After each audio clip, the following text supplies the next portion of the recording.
All right, what's poppin', Tub Nation? Welcome back to Tub Takes. This is a VGC video podcast where we go over what's been making waves in the VGC scene.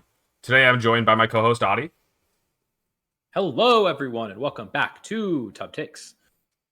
I'm also welcomed by. I'm also welcomed by ESM. Please welcome me. Yeah, welcome to the show, Alex. I think I have to put on video. I'm cutting off Nails. How do I bring him back? There we go. All right, nice. Nails, I'm no longer cutting you off. We can see you. How's it going? It's going pretty good. I love being able to finish my points and not getting cut off. It's refreshing. That's actually impossible to do in any call with Tub. Shoot. But anyways, this is the Worlds preview. So we're gonna be talking everything Worlds, except for Lima. You know, gotta talk about Lima, but we'll get to that first, and then this is it. You know, we're gonna be answering any questions that you guys have. So feel free to leave them in the chat if you want. This will be up on YouTube tomorrow. So check out CK49 on YouTube, !YT in the chat. And if you can't stay around for the whole thing. And yeah, let's go ahead and get into it. I forgot to grab the page for it. But Lima, the registration is open. This is a regional or a special event? This is a special event. It opened 8 minutes ago, so you still have time. Yes. Unless you're watching on YouTube, in which case, better luck next year. Wait, so this is a special event. Where is Lima? I'm sorry. It's in Peru. Peru. Okay. I wonder what kind of cap it has, because I can't believe that. I hope you ask every opponent at Worlds, where are you from and where is that? So it says UK here. What country is that? UK? You good? British? Is that like in Africa? Okay. I mean, they definitely were in Africa for more than they should have been, but that's true. We don't have to dive into like 18th century politics right now. I mean, what else are we going to talk about? Anyways, we're talking about Worlds here. It's a global thing. But yeah, so today we're going to be talking about everything Worlds, and it's going to be coming up this weekend. There's no way to actually accurately rate the difficulty of the World Championships, so we just picked whatever sounded funny. But it is going to be the hardest tournament of the year, of course. There are so many top players coming from all over here. No, I agree. Yes, you make a good point. Sacramento might have been harder, but the second tournament after Sacramento. And it's been a while since then, so we haven't seen a tournament of this caliber for 8 months or so, or however long Sacramento was. Yeah, I agree as well. With me agreeing, it's the hardest tournament of 2024. How about that? Yeah, there you go. But anyways, this is of course going to. How many people do we actually have? I know the number keeps going around, and we have this new structure for how we're going to be playing the tournament. 8 rounds day 1 with a shortened day 2 Swiss into a cut. It's basically just one set of Swiss. There's no actual day 2. Well, there is. People do get cut out. There's 11 rounds, but if you're not X and 2 or better, you are dropped, right? So there's still a day 2, but day 2 is smaller. Go ahead, ESM. It's a new format that we're doing next year, so this will be the first tournament that will have this full format, basically. It's super interesting that this is where we're going to be getting it, but I don't think it's it's not going to be a surprise. We've known well in advance that this is happening, and I don't think it's going to play drastically differently from what else we've been doing, to the point that people are going to feel griefed by this new system. We all know what we're getting into. We all know we can only lose a certain amount of times before we get to the end of it. And Worlds has often had a different structure than other tournaments throughout the year too. So they do sometimes just mix it up, mess around. Yeah, it's interesting because on comparing this to other Worlds in terms of difficulty is so difficult, because all these past Worlds had the day 1, day 2 structure where day 1 Worlds probably like easier, right? In that a lot of the top players are not there, but Day One Worlds is always such a crapshoot. Even the best players in the world don't get out of Day One Worlds consistently. And then Day Two Worlds is obviously just sort of exclusive. It's the best of the best, and so I think you could argue that people who auto qualified to Day Two Worlds probably will have tougher schedules through their runs than they will if they cut this year. But it also is more rounds. You just have to play.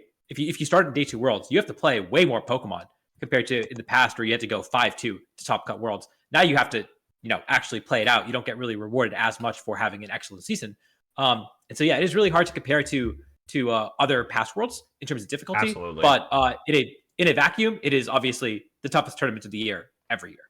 Right. I meant this was tougher than anything else than any other tournament throughout the season. Of course, comparing it Worlds to Worlds, this is going to be very hard to compare to other Worlds. Yeah, it's the first year that we got rid of the Day 2 auto qualification system. We now have the round 1 bye, which I saw some people say, like, after the the changes that we've been mentioning here got announced, that they're like, oh, this round 1 bye means a little bit more. And I'm like, yeah, I guess, just because you're playing less rounds, but still, I'm still like not, I'm not, sad that I don't have it. Obviously, I didn't like put in the work to get it, but I'm not like, thinking that the people that have a round 1 bye have that serious of an advantage over me, I guess is what I'm trying to say. It's a way healthier system. Mm-hmm. Yeah, it's a lot healthier. It's not as drastic as the Day 2 auto qual, but one thing that is worth noting about the day or the round 1 bye is that it's a super bye. So they have 100% res on on the round 1, which is very good for like a 1-0. So it's like if anything ever comes down to res in terms of like for prize money or seeding even, like there's like some people that will get buys. Regardless, I think it's mostly will be seeding. I'm trying to think for this scheduling, but yeah, if anything comes down to res, which I think there is some situations where it may come down to res for like cut / money purposes or whatever. Mm-hmm. The people who have that round 1 super buy will be at a pretty big advantage. It's not nothing, but it's not that substantial either, though. Right. I think that is still better than having the sort of Day 2 res system that we've been dealing with. Having a little bit of bonus. I think I'm okay with that. Right. And notably, I think there will be 2 places where a buy or where the resistance will come up. First is that there will not be 32 people in top cut. It'll probably be 20 something, right? And so the last few people who get the top 32 pricing will be determined by resistance among the X3s. And then also, I was looking at the numbers. We had 985 players registered. Obviously, registration is free for Worlds if you qualify, so I think that might overstate the number a little bit. But even if we have 800 people, we're also mixed divisions, right?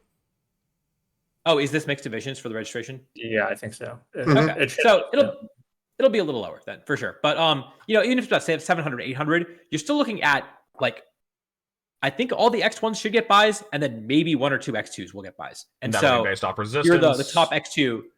That's a pretty huge advantage to skip into top 16 and dodge around in World's top cut. Absolutely. And I feel like if that's how a top championship point earner for the season is rewarded, I'm kind of okay with it. Aside, they also had to play 1 less round, and this is still such a step back from just getting a auto qualification through the first day. That this is all just sounding like a fine change for me. I think the people that are the top championship point earners, like, they're the ones that wouldn't struggle to win round 1 in a lot of the cases. Or if they were going to lose round 1, they might lose round 2 or 3 anyways. It's just like, maybe it helps you dodge that one crucial matchup, Maybe. It's margins are margins. Like, it matters. For sure. You can face anyone. If everybody at the World Championships is good, getting through 1 extra round it's probably not the same value as a round later in the tournament, but it's like, even if you call it half the value of a round later in the tournament, it's still very high value in terms of just like average placement. well, hot take, is everyone at Worlds good? Well, next year I can say for sure. Not everybody at Worlds is good, but I mean, like, I'm calling it half a win on average versus your round one opponent Mhm. versus like a top cut set.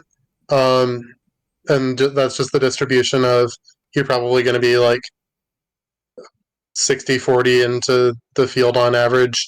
And then there's going to be just like a bell curve out from there.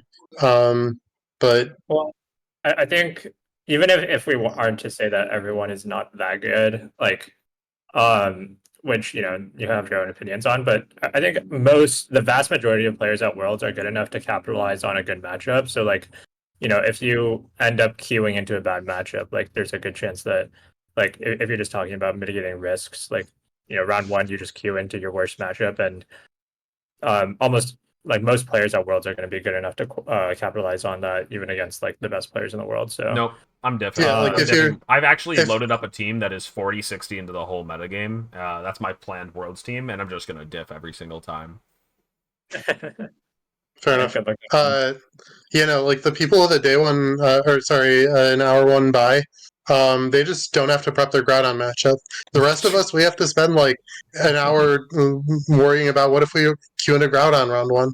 Like that's an hour of prep time that they get on the rest of us. Nick, I only spent 45 minutes thinking about Groudon.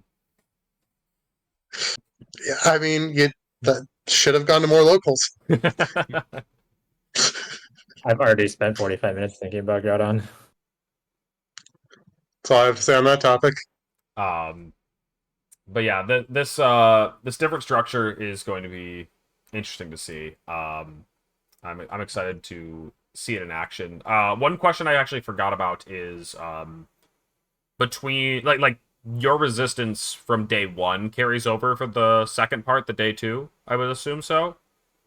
I think it wasn't that clear, but I believe it does. Yes. I think it wouldn't make sense if it didn't, because like 3 the rounds super of res buy. is like Yeah, it doesn't make any sense Yeah. otherwise. So our assumption is that it wouldn't. There are tournaments with 2 rounds of res, right? Like we will have 10-round tournaments. I don't think that they're going to design a system with that in mind and have 2 rounds of resistance deciding thing. Mhm. Mm-hmm. Yeah. That would be a little silly. But yeah, we're looking at like based on the numbers, probably 8 rounds day one. Well, definitely 8 rounds day one, and then Mhm. I think we're like on the cusp of 2 to 3, likely 3. I think for the second day. What's the cutoff for it? I thought it was like 5-12 or something. Oh, okay. Well, we're almost certainly going to be over that one. I think our low end estimate would be like 700s, maybe like 650 if we're really hedging. But I think more likely we're going to see something closer to 800 people show up. I think you're slightly underestimating the number of juniors and seniors, but not. I think that there's going to be 700 registered, and there's definitely going to be a no-show rate for Worlds. Like flights to Hawaii get canceled. Sometimes there's just going to be stuff that happens.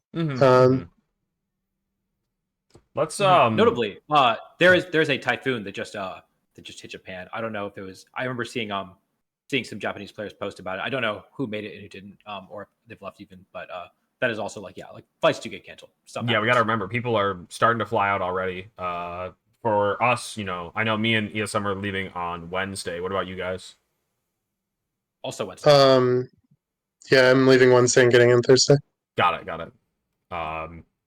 Yeah, so let's actually I wish I had like a image for this. I might be able to find one. But let's talk about like the schedule and the like how that flows, because let's just talk about like how it's going to go day by day, and talk about some of like the world's experience as well mixed in there, because it was a bit crazy last year in Japan, and we'll have to see how they recover from that. I feel like we're seeing like a lot of changes being put into action for the coming year based on what happened at Japan Worlds. That's like why a lot of people think the top 75 system is coming into place, and so the first thing like the first thing for Worlds is check-in. Like everything before then is like like I'm getting in on Wednesday, but that's just me in Hawaii. That's not really a part of the World Championships. And so on Thursday, we're gonna have check-in from 10 a.m. to 8 p.m. And so expect people to be there early. People are gonna be like just waiting in line just to get in line, like almost like before the line's even forming, they're there. Because check-in was hectic in Japan, and I think a lot of people want to make sure that they are just getting ahead of it, getting it done early, so that they can go and enjoy the rest of their day, I guess. I don't want to reminisce too much about Japan because I'm sure that they will do everything a little differently. But I remember last time we had the super long line.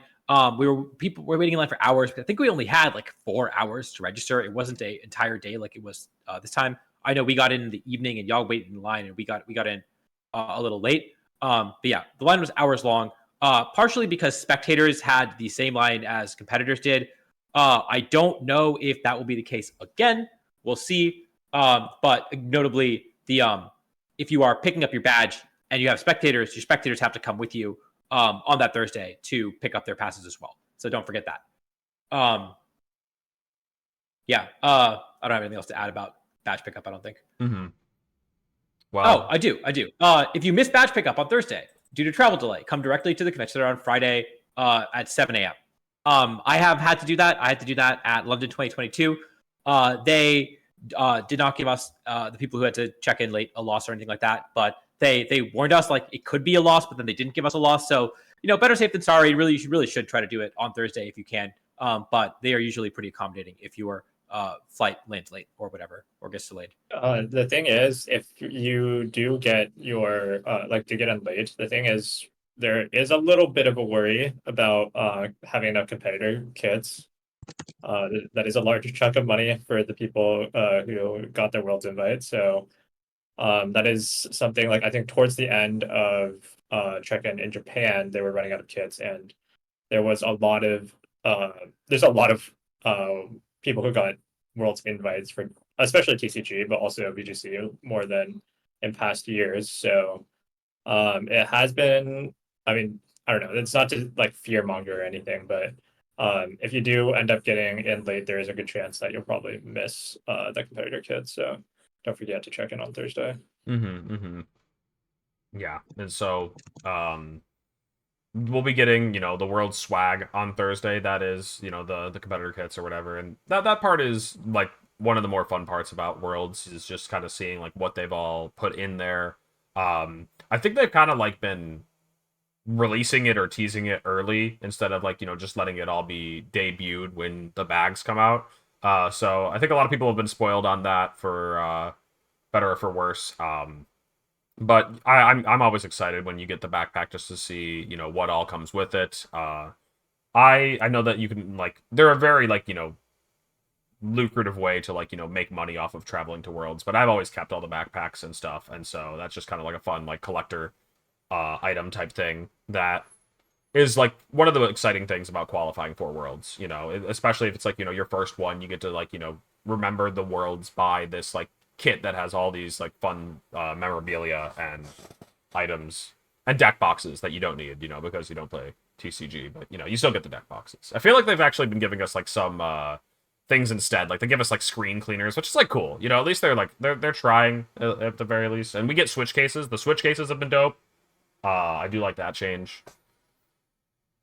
Yep. But yeah, the competitor kits are a very exciting part about Worlds, in my opinion. Yes. People Strongly agree. will offer to buy it off of you, know how much your stuff is worth. Don't get suckered. People will try to take advantage of you, especially the pack of cards that you get. I would suggest not opening it. It is worth more sealed. And then, a lot of people will try to buy it off you. So know what your stuff is worth. It changes year to year, and I'm not an expert, but generally speaking, I'll give you 20 for them. Try to hold on to it and sell it later. Yeah, sell it to Alex. I'll give you 35. Well, damn, tough. I have heard that they're worth like mid 3 figures prices for the pack of cards, and the backpack, if you sell it all, is worth low 4 figures USD. So, like if you sell the whole kit, yeah, if you sell the whole kit. But Prices vary wildly. It's a collector item. But yeah, for sure. But yeah, like Adi said, just don't No, get you're- don't get suckered. You know, yeah, like if you want to sell it there, just know that like you might make a little bit less than selling it on your own on eBay. But like that's also at the end of the day, convenience is something you want to factor in if you don't want to deal with the hassle. Maybe take a little bit of a cut, or talk to somebody who's done it before. That's the best way to do it. Is to just talk to people. But like, my point is, there are people who are walking around saying, "Hey, do you have your prize pack? Do you want to sell it for like $200, $300? It's worth more than that. Don't sell it totally. for that, right? Like, yeah. I'll give you mostly what I'm trying to tell you. $350. I mean that. I don't know. Maybe. Now, Alex, I did put a link in Tub TV to all of the world's merchandise. I don't know if people don't want to be spoiled, but I think it'd be cool to pick out our favorite. Let's do it. I feel like I've seen this image already. So let's go ahead and pull it up. I've not seen it laid out all like this. Do we get an actual guitar? No, the guitar you have to buy. Oh, okay. The World's Merch is just the stuff that's going to be available that's like World's exclusive stuff, right? Mm-hmm. That is exclusive to the World's Pokemon Center, I believe. Mm-hmm. And I think someone asked in chat, do players get priority entrance? I believe you have to make a reservation. It looks like you don't have to have a World's badge to enter, which is nice because of that. I don't think that was the case in Japan, and that's part of why the line was so long before day one. So that might also be convenient. But yeah, if you haven't signed up for a spot in the Pokemon Center and you're going to Worlds, you should probably do that if you are planning to go to the Pokemon Center. Oh man, this stuff is so cool. I'm looking at the there's a lot of cool stuff. They got a bucket hat. I'm excited for the bucket hat. Yeah. The backpack is nice. The design is good. Yeah, I like the look of the backpack. Oh, this just looks so hype. And just all the art is really good. This is the picture I remember seeing. Yeah. And I've heard that, if you get anything at the Pokemon Center, you get a beach ball, I think. I think that was also displayed on this page somewhere. Maybe at the bottom. Oh, that's really cool. That's pretty sick. Down here it says, every Pokemon Center purchase will come with an exclusive beach ball. Yep. So, I personally don't go crazy in the Pokemon Center like a lot of people do. I have way too much, as you can see up here, like, just way too much Pokemon stuff as is.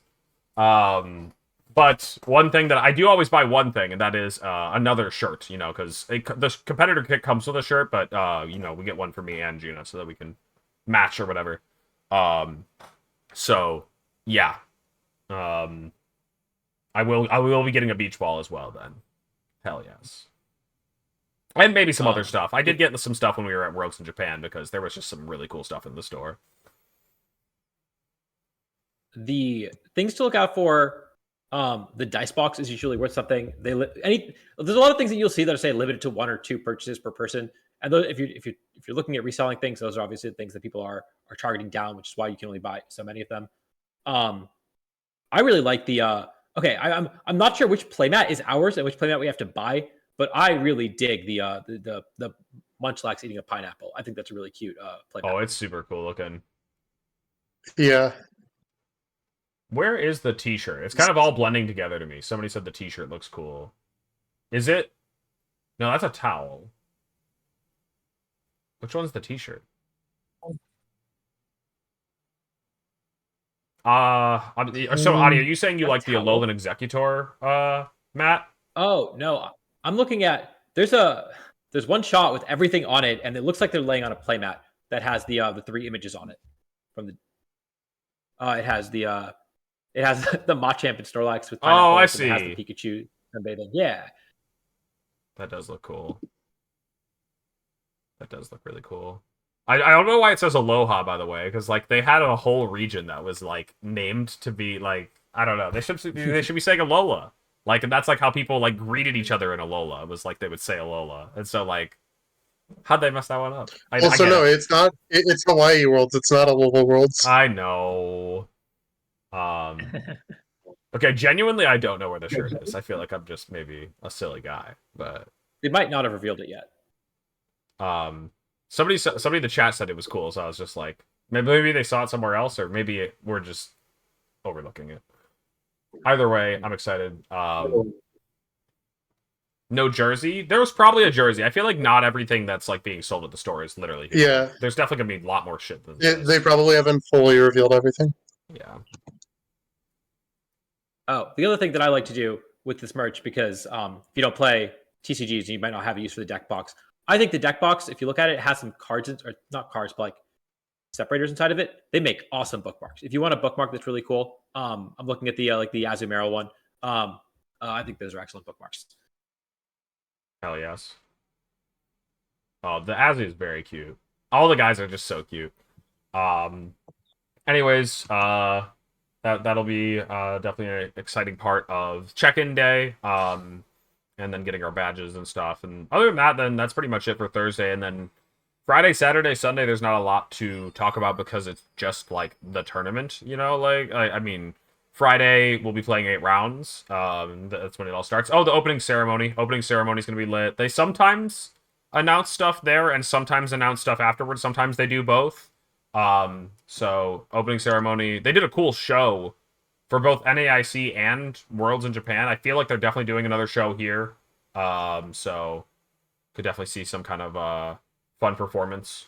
Last year was the DLC announcement at the opening ceremony, or was it the closing ceremony? Does anyone remember? I thought they did both, actually. Oh, was it that the announcement for like the tournament? I thought the DLC was at the open. Maybe the DLC was opening ceremony, and then like the tournament stuff was at the closing ceremony, or something. Maybe I don't remember. Oh, was it closing ceremony? I think you might have it reversed. I feel like the DLC was like closing, and in the opening they announced like where the next couple of regionals were going to be or something. And then like Okay, sure. in the middle of the tournament they announced like Fort Wayne or something. It was like, we're not doing Fort Wayne, just kidding, we are doing Fort Wayne or something. I don't know. Maybe that was 22 Worlds. I'm getting it all mixed up. People in chat are saying closing ceremony, so. Mhm. But yeah, we could always get announcements for, like, I mean, I don't know, ZA, like, I don't know. There could be a lot of potential things that could be dropped. Honestly, we could even see, like, it's not even too unfeasible to see a Gen 10 announcement at the end of this year. But yeah. They tried to do one Pokemon Go thing, one TCG thing, and one VGC thing in the closing ceremonies, I think. Or one video game thing, I guess.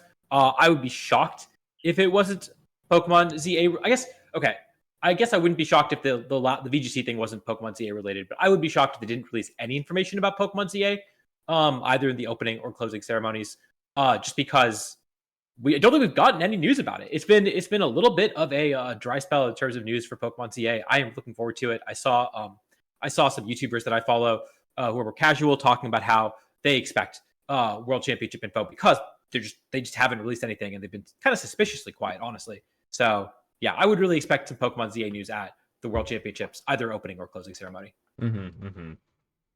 Sounds very plausible. And then so yeah, that'll be part of Friday, and then the rest of it is just normal tournament day. Saturday is like the second day. It's gonna be like a weird one. There's gonna be a lot of cut rounds after the couple of Swiss rounds. Saturday is absolutely gonna be like, you know, I'm feeling pretty all right for Worlds, but if I'm not there, if I'm not, you know, qualified to play on Saturday, I won't be there. You know, like that's like kind of my mantra for like all tournaments now. Like, as I try not to like, you know, spend too much time in the venue if I'm traveling to somewhere new.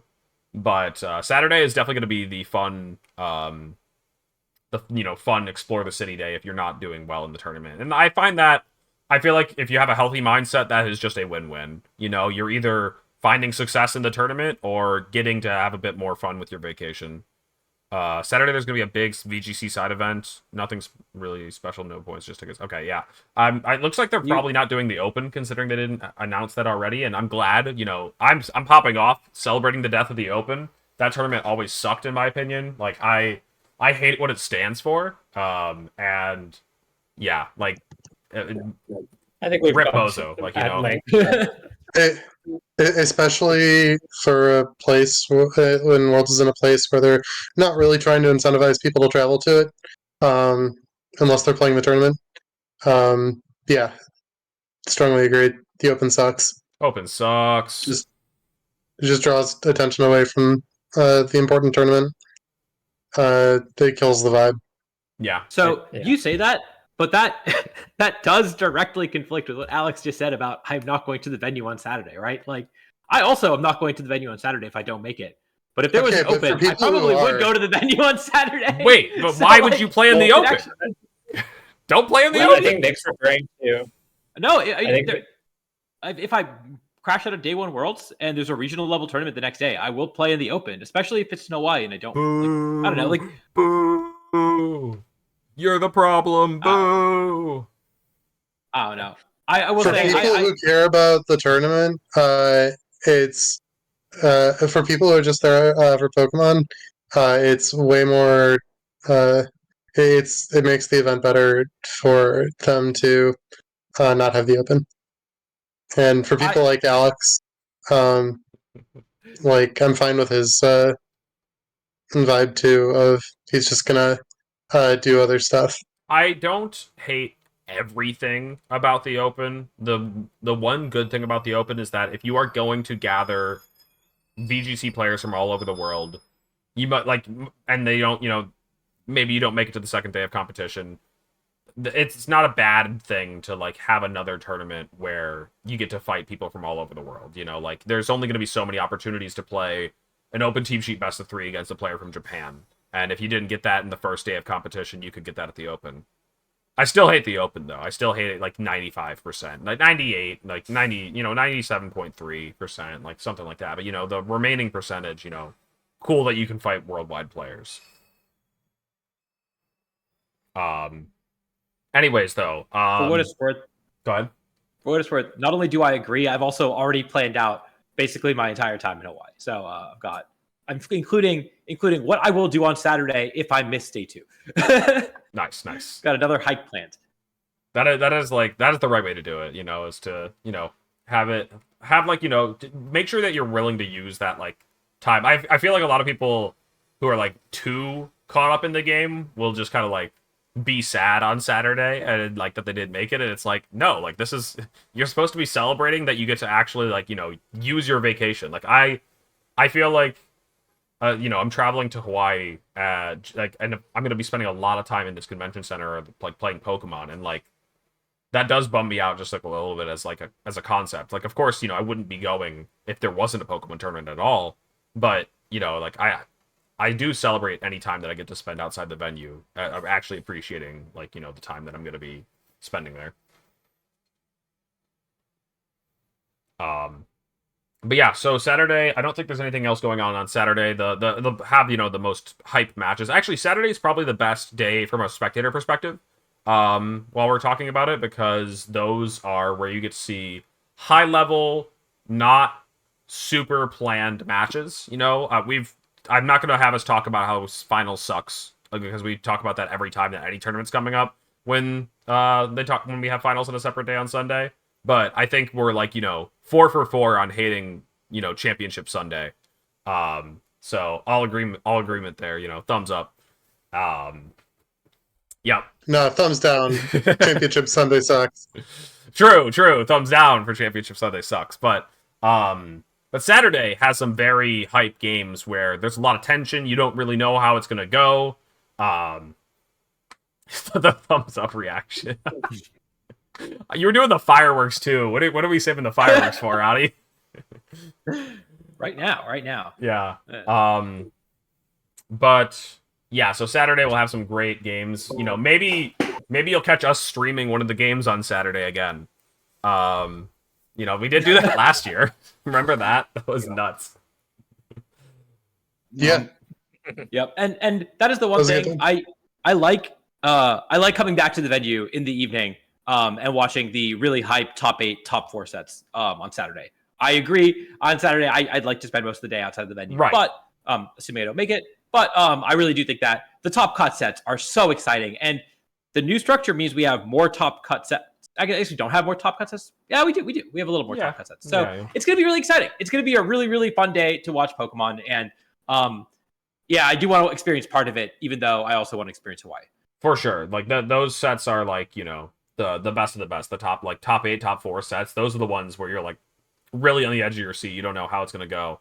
Except for when, you know, it's like Zamazenta queuing into Terapagos and you're like, okay, maybe I'll go watch the other one. But We got side TVs. So that's exactly what they're for. that's what the side TVs are for. Who let a Groudon this deep into the tournament? And why is it queuing into Miraidon? I'm not gonna watch this one. Groudon wins this every time. Anyways. But what if it doesn't? But what if it? Wait, hold on. Now I gotta watch. Okay, so then then there's Sunday. Again, also Sunday, probably not a great day if you're looking to spectate one game like I am. I'm not trying to watch any TCG. And I'll watch maybe the younger divisions for video games sometimes, but mostly I'm there to just watch Masters Finals. So it's another day where I'm gonna probably be doing anything else until finals. We're always like the last one, so we can always just come by late. And I guess that works out, honestly. I've never considered this, but I'm kind of grateful that we're like the last match before the closing ceremony, where we just talked about the closing ceremony has all this exciting announcement and stuff. So like I can go do whatever I want on Sunday until, you know, Masters Finals, watch it, and then see what they're gonna announce. Can you imagine if, like, you know, you were watching, like, the first round of, like, TCG finals or something, and then, like, you have to go do something for 3 or 4 hours and then come back? Like, I don't know. It's, like, it's a bit of a weirder situation for them, so I'm grateful that we're second. We're last. Actually, Go is first now, right? Finals. Sorry, what'd you say, Sam? Why are you talking like you're not going to make finals? Well, only 2 people make it, and I'm pretty sure I saw the script already, and I know the finalists. I make it pretty deep. I make it pretty deep, but I'm not going to spoil how far I make it or who the 2 finalists are. Wait, I want to know who I played though. I didn't know you got access to the script already. My bad. Yeah, so that I do have. I feel like you would know this, ESM, but that's like why I moved to Seattle, was so that I could be closer to like Pokemon's headquarters and work with them on this kind of thing. Oh, so you're like the content producer for VGC? Yeah. I've been it's not just me. Like I'm one of, you know, I'm part of the team. I see. All right. Well, I guess we'll have to wait for smart money before we find out who's winning then, huh? I can't say it, so whoever I say is not winning. Whoever I say is guaranteed not winning because I'm not allowed to, you know, per my NDA, tell you who's winning. Yeah. Do you know how many players have a round 1 bye? It's like a set number per like region or tournament, depending on how it was earned. It's like something like 50, give or take. That's kind of crazy. Yeah, 40 to 50, something like that. That is Seattle is taking maybe slightly more. The copium here is that every West Coast or every regional in a city in a state touching the Pacific Ocean in the US has been won by a Seattle player. So see, that's how you chop it up like a sports like journal website, whatever, is, you know, every US based regional that's on the Pacific coast or Pacific Ocean, whatever. That one, that's what Seattle wins. We took LA, Portland, don't worry about Vancouver, and Sacramento. Vancouver's not part of the US. So it's not part of the US, so it's looking good. And then we have Sacramento. We'll have like a 4th Seattleite win. Why is the next one? So I think the script says it's time for an American to win. Yeah, so they talked about this in the official Worlds preview, and this has been known forever by a lot of people. But if you haven't heard, there is a quote pattern where Japan only wins on odd years, or they almost like always win on odd years. Except, you know, ever since I guess the Ray Rizzo era, that was, you know, Ray Rizzo wins. That was the pattern back then, is Ray Rizzo wins Worlds. But now the pattern is Japan wins on the odd years, and then everybody else has a shot on the even years. So we haven't won. Wait, I'm trying to think. NA hasn't won since Wolf, right? Yeah, 2016. Yeah. So yeah, we'll see. I mean, it's in NA this year, so hopefully we can do better than we have been. Arash also won on an odd year. Yep. Arash is Japanese. He was the last one. Arash. Oh no, I Well, thought he was the last one to win in an odd year, 2013. So he's also part. It's Japanese. been a long Omani is a time. Japanese name. Yep. Michael was never going to win last year. I mean, yeah, according to the patterns, unfortunately. According to the script, sorry. Yeah, the script as well. Yeah. But yeah, anybody can win this year. So let's actually talk about world champions and stuff. There was graphics going around on Twitter today, talking about like the history of worlds, and I thought it'd be interesting to talk about it from the perspective. We're gonna have to like really analyze some of these old metas that we haven't played and talk. Maybe we'll pick the ones that only we know about. But I want to talk about what has won worlds. Let's look at both the finalists. What has reached the finals of worlds? Was it the call or the play? Basically, was it standard or off meta? You know, I think that's like a really cool way to look at the finals of the world championships. And so I have all the old ones here, and I can definitely tell you that Smeargle, Bronzong, Snorlax, Metagross was standard back then. So yeah, that was just won by standard back in 2008. should we? Do we want to go over all the old ones? No, I think we skip past the old ones because we know nothing about these. Okay. Jan Mega Shedinja almost took it back in 2009. Hold on, Ludicolo was just everywhere. This is the 10-year anniversary of Pachirisu. That's true. Sajin is playing VGC. And Sejin's playing VGC. Jody's playing VGC. They're all back. That's pretty hype. That is mad hype. Nerd, is this a different tweet than the one I have open? Oh, well, I'm opening it. I clicked it. This says up until 2022. Like, so notably also, nice. Sejin won Worlds with Pachirisu. Before that, he was known for using, I believe, Follow Me Electabuzz, right? Or Follow Me Magmar? Was it Magmar? Magmar. In 2013. Bro, we invented Electabuzz. Yeah, come on. No one's used Electabuzz before us. Nobody's used it before us. That's true. Hey, Sejin, Follow Me Magmar's back in the game. Will we see the run back? True. If Sajin plays Jody at any point in the tournament, they are literally going to put nothing else on stream. Like, they are going to stop the tournament. They're going to ask everybody else to pause and come to the stream area to watch the set. TCG's getting paused too. Yeah. Maybe they'll just rig it up. Maybe they'll just find any time that they're at the same record after round one and just be like, yeah, let's get these guys playing. Yeah, it's time. Come on. Get up here, guys. Get up here. Do your duty for Pikachu. I do think that Ray's 2011 win was... No, I'm not going to pretend I know anything about that. Let's skip past the old ones. Go to... I guess we'll start with 14. I think all those mons were standardish except for Gothitelle in 2011. Was that not the year that Ray invented Bulky Thundurus? Yeah, that's the story that always gets told. Okay. Yeah.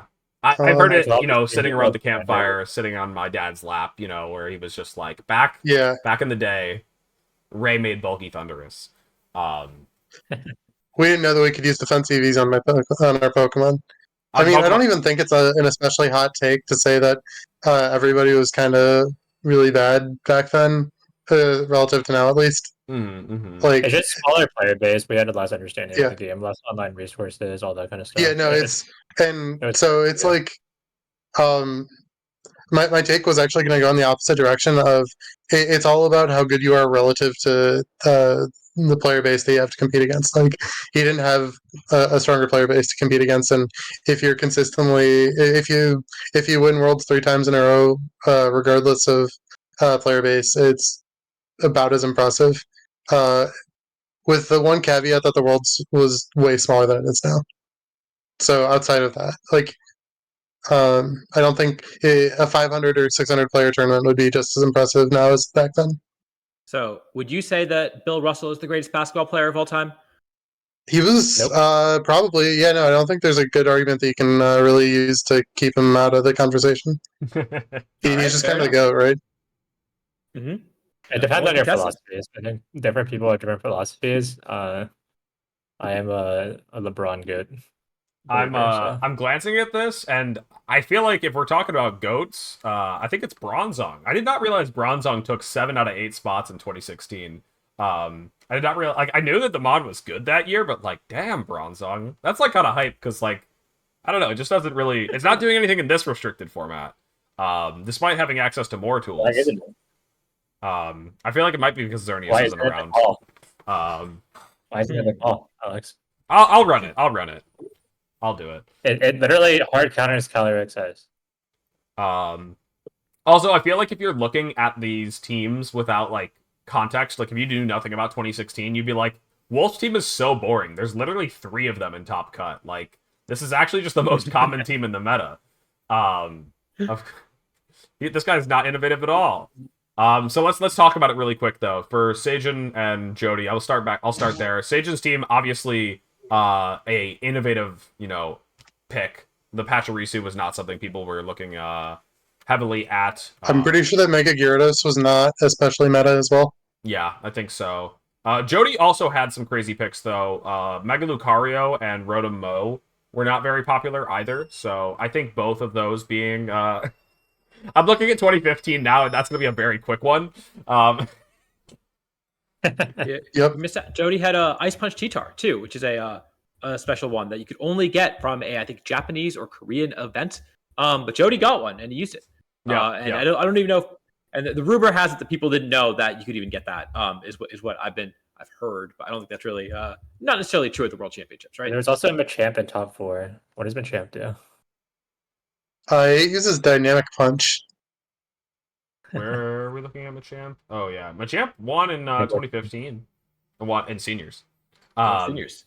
They play it on every single like every single one, dude. Machampion or whatever. But yeah, 2015 was a good year to be a player from Japan running Chalk or Gardevoir. But yeah, I think that one was very much a year of I guess the play is what we call it there. The run meta and be good at it. They obviously had like techs to break the mirrors, but also they broke every team that wasn't it on their way, assumedly, Anyways, Wolf's team is one of the most innovative teams that they've ever done that we've ever seen at the World Championships. So, but also the team from John here was not very common either. It had double Mega Manectric. What do you gotta say, Addy? What are you trying to say? I was going to talk about 2015. People don't want us to talk about 2015. It was a pretty tough one to look at. Go ahead. That's fine. No, I was going to say, so again, just to add some historical context to this, right? If you look at, obviously, Japan dominated this Worlds, but I think what a lot of Western players, the takeaway was Mega Kangaskhan was by far the best Mega in this format. Like, it was just by far the strongest Pokemon. But if you look at 2014 Worlds, Kang was still the strongest Mega then, and it didn't really do very well. And so, and people really teched really hard for it, and it kind of got maybe over-teched for. And so I think that a lot of Western players looked at 2015 Worlds. This is what I've been told. I was watching, I wasn't playing. But what I was told is that, a lot of Western players said, oh, just like last year's Worlds, we don't need to use Kang because the Kang didn't do well last year. It's a little overhyped. It's very powerful. People are going to target it down. We should use something else. And then, of course, here we are with the strongest Kangaskhan team, absolutely dominating the format. Mm-hmm. And so just to add some like context about the this was this around beforehand or was it not, and why did Japan dominate this year? Yeah, people knew that it was like a strong team, but kind of like refused to believe that it could do well because of like reasons Adi mentioned, that they thought it would be targeted down, and everyone was like, they're gonna have answers, and it turns out like the best of the best team in the biz, could just run through people.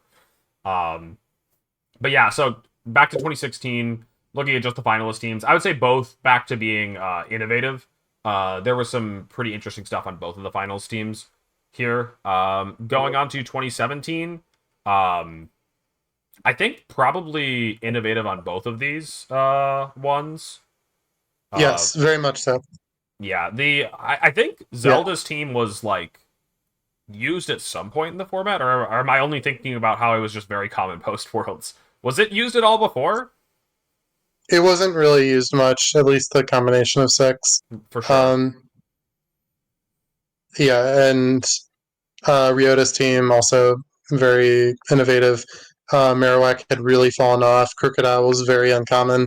The Nature Power Whimsicott was completely like Nature Very Power had unexplored. very fringe usage, but not on Whimsicott. Like Ryota's team was just gas, and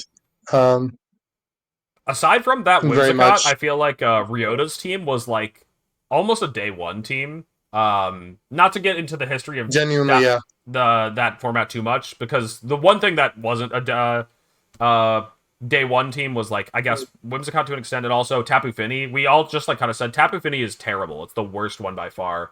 Ended up being pretty wrong about that one, but regardless, the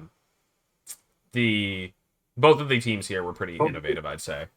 So yeah, Paul Ruiz versus Emilio here. I'm sorry to say, Paul, but I feel like the team wasn't like it was different. It was different, but like I don't know. What do you got to say about that? What are you saying, Nani? What do you think? He was I running mean, it, right? someone- He'd been running it someone- for like a couple months. We'd seen Paul No, Ruiz. like someone got top 4 at Worlds last year with Paul's same team. I mean, that's true. With, It might like, have a been couple Paul. of It edits. might have been Paul Ruiz with a couple of changes.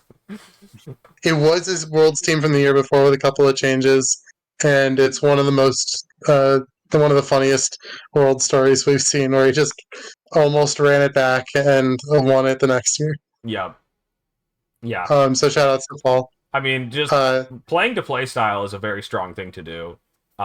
Refining the craft over the course of the year. A very strong run from Paul. And yeah, Emilio's team is, of course, going to be on the innovative side. Paris Trap with a lot of strange things going on, like a Latias with a pretty strange moveset, and then the Bulu. I can't remember what Bulu Emilio ran. He ran a different version then, so that was part of the team building group. I can't remember if that was the Choice Scarf one. It might have been Choice Scarf. I think it was Scarf. Yeah. But like Scarf with like Protect.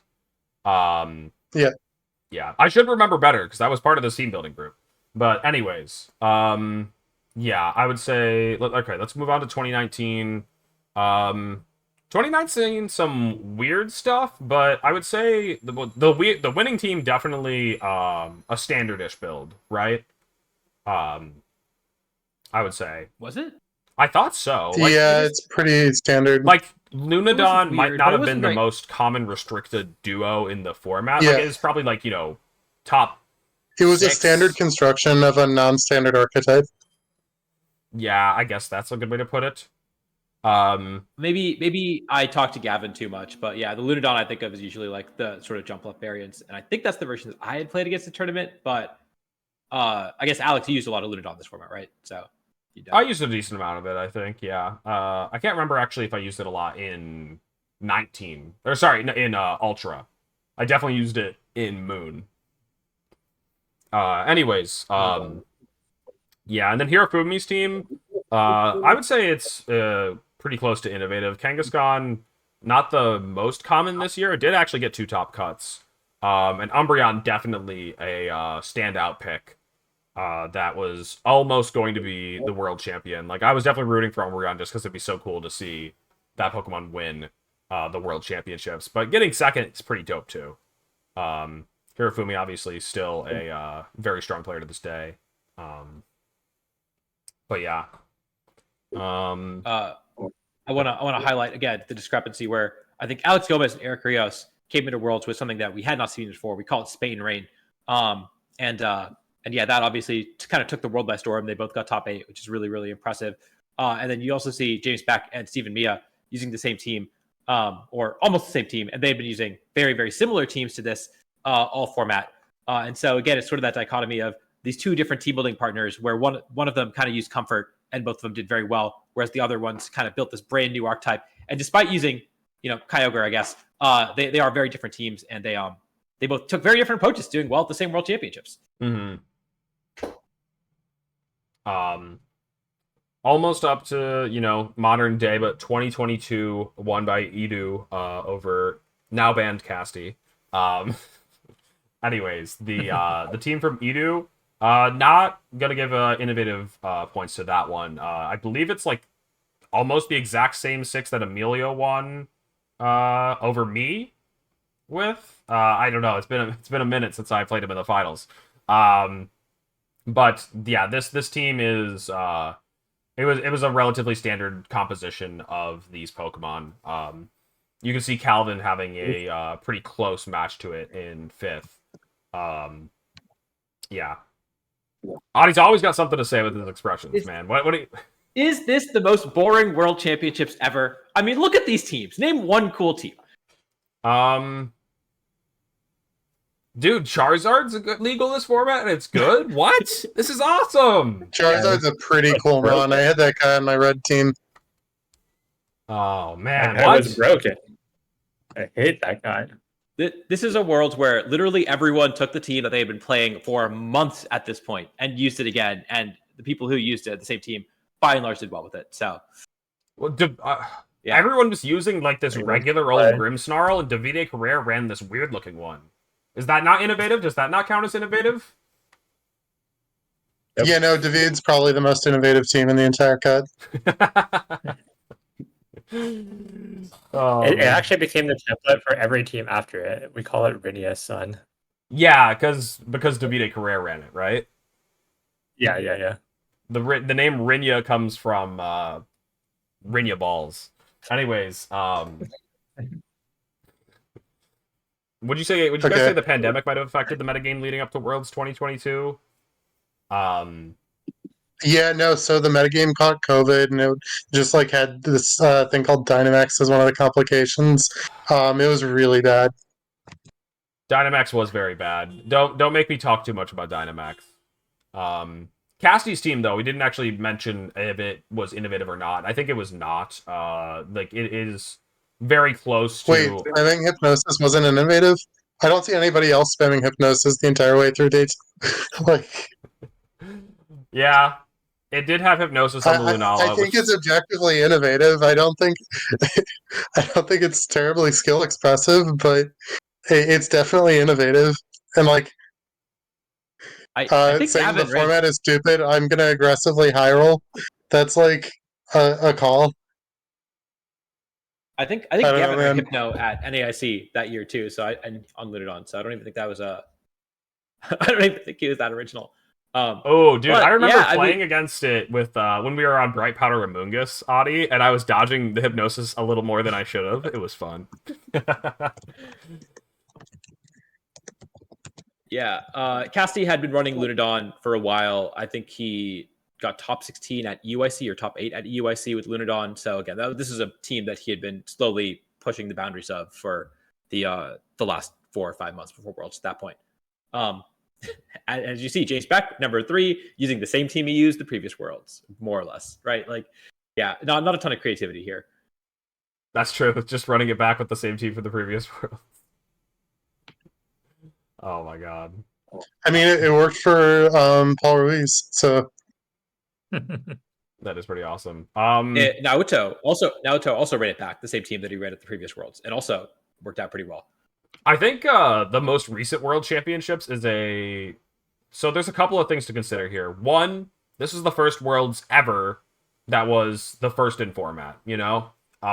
So this was not based off of anything that people could have used previously in the season, besides, like, you know, teams like it. But there were a lot of new Pokemon that were going to shake things up, like Landorus being back, Urshifu being back, you know, Heatran and some other guys. Rillaboom.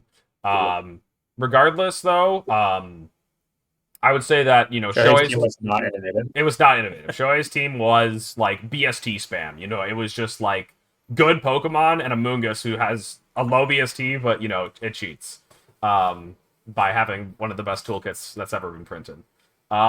Michael's team gets points for being innovative, but I do think I want to, like, mention that it was a funny, cool case. Like, it was a known team. He was just spamming it in Limitless tournaments, and, like, he showed that, like, even though it was, like, a bit of an off-meta pick, he got a lot of practice with it. It wasn't exactly, like, secret, and really just showed, like, how much practice can pay off at the World Championships, almost winning his first ever Worlds that he attended, right?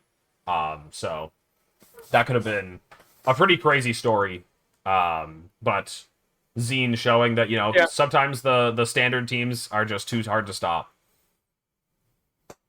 I mean, it was, Can we it was pretty. scroll down and check out if there's any other innovative teams in the top like 18 or so?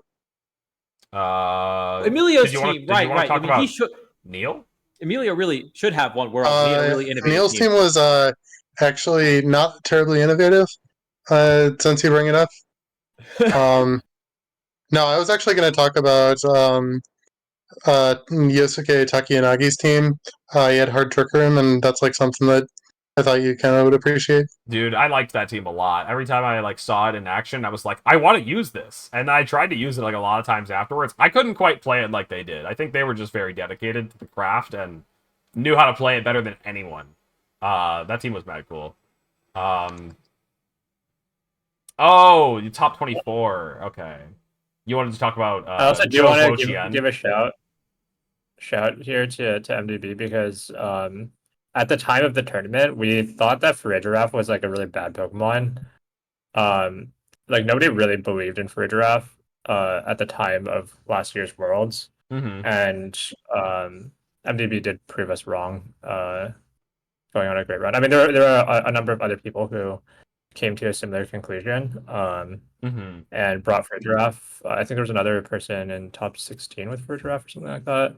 But yeah, it was definitely a new and innovative pick at the time. I'm There was scanning. the I'm not Ursula seeing this. team that Oh, the French guys 19th. used. 19th at the giraffe. There we go. Yeah, I think at a certain point, a lot of people realized that they were running the wrong ability on Giraffe, and that Armor Tail wasn't actually that used. I'm not gonna do this. I'm not gonna. Somebody already mentioned it in the comments and beat me to it anyways. So yeah. Yeah. But yeah, this that's gonna wrap up, I guess, like talking about all the previous worlds, and I feel like looking at it, I feel like I would say that we were looking at just the finalist teams. It feels like it leans more towards innovation, which is like kind of fun to see.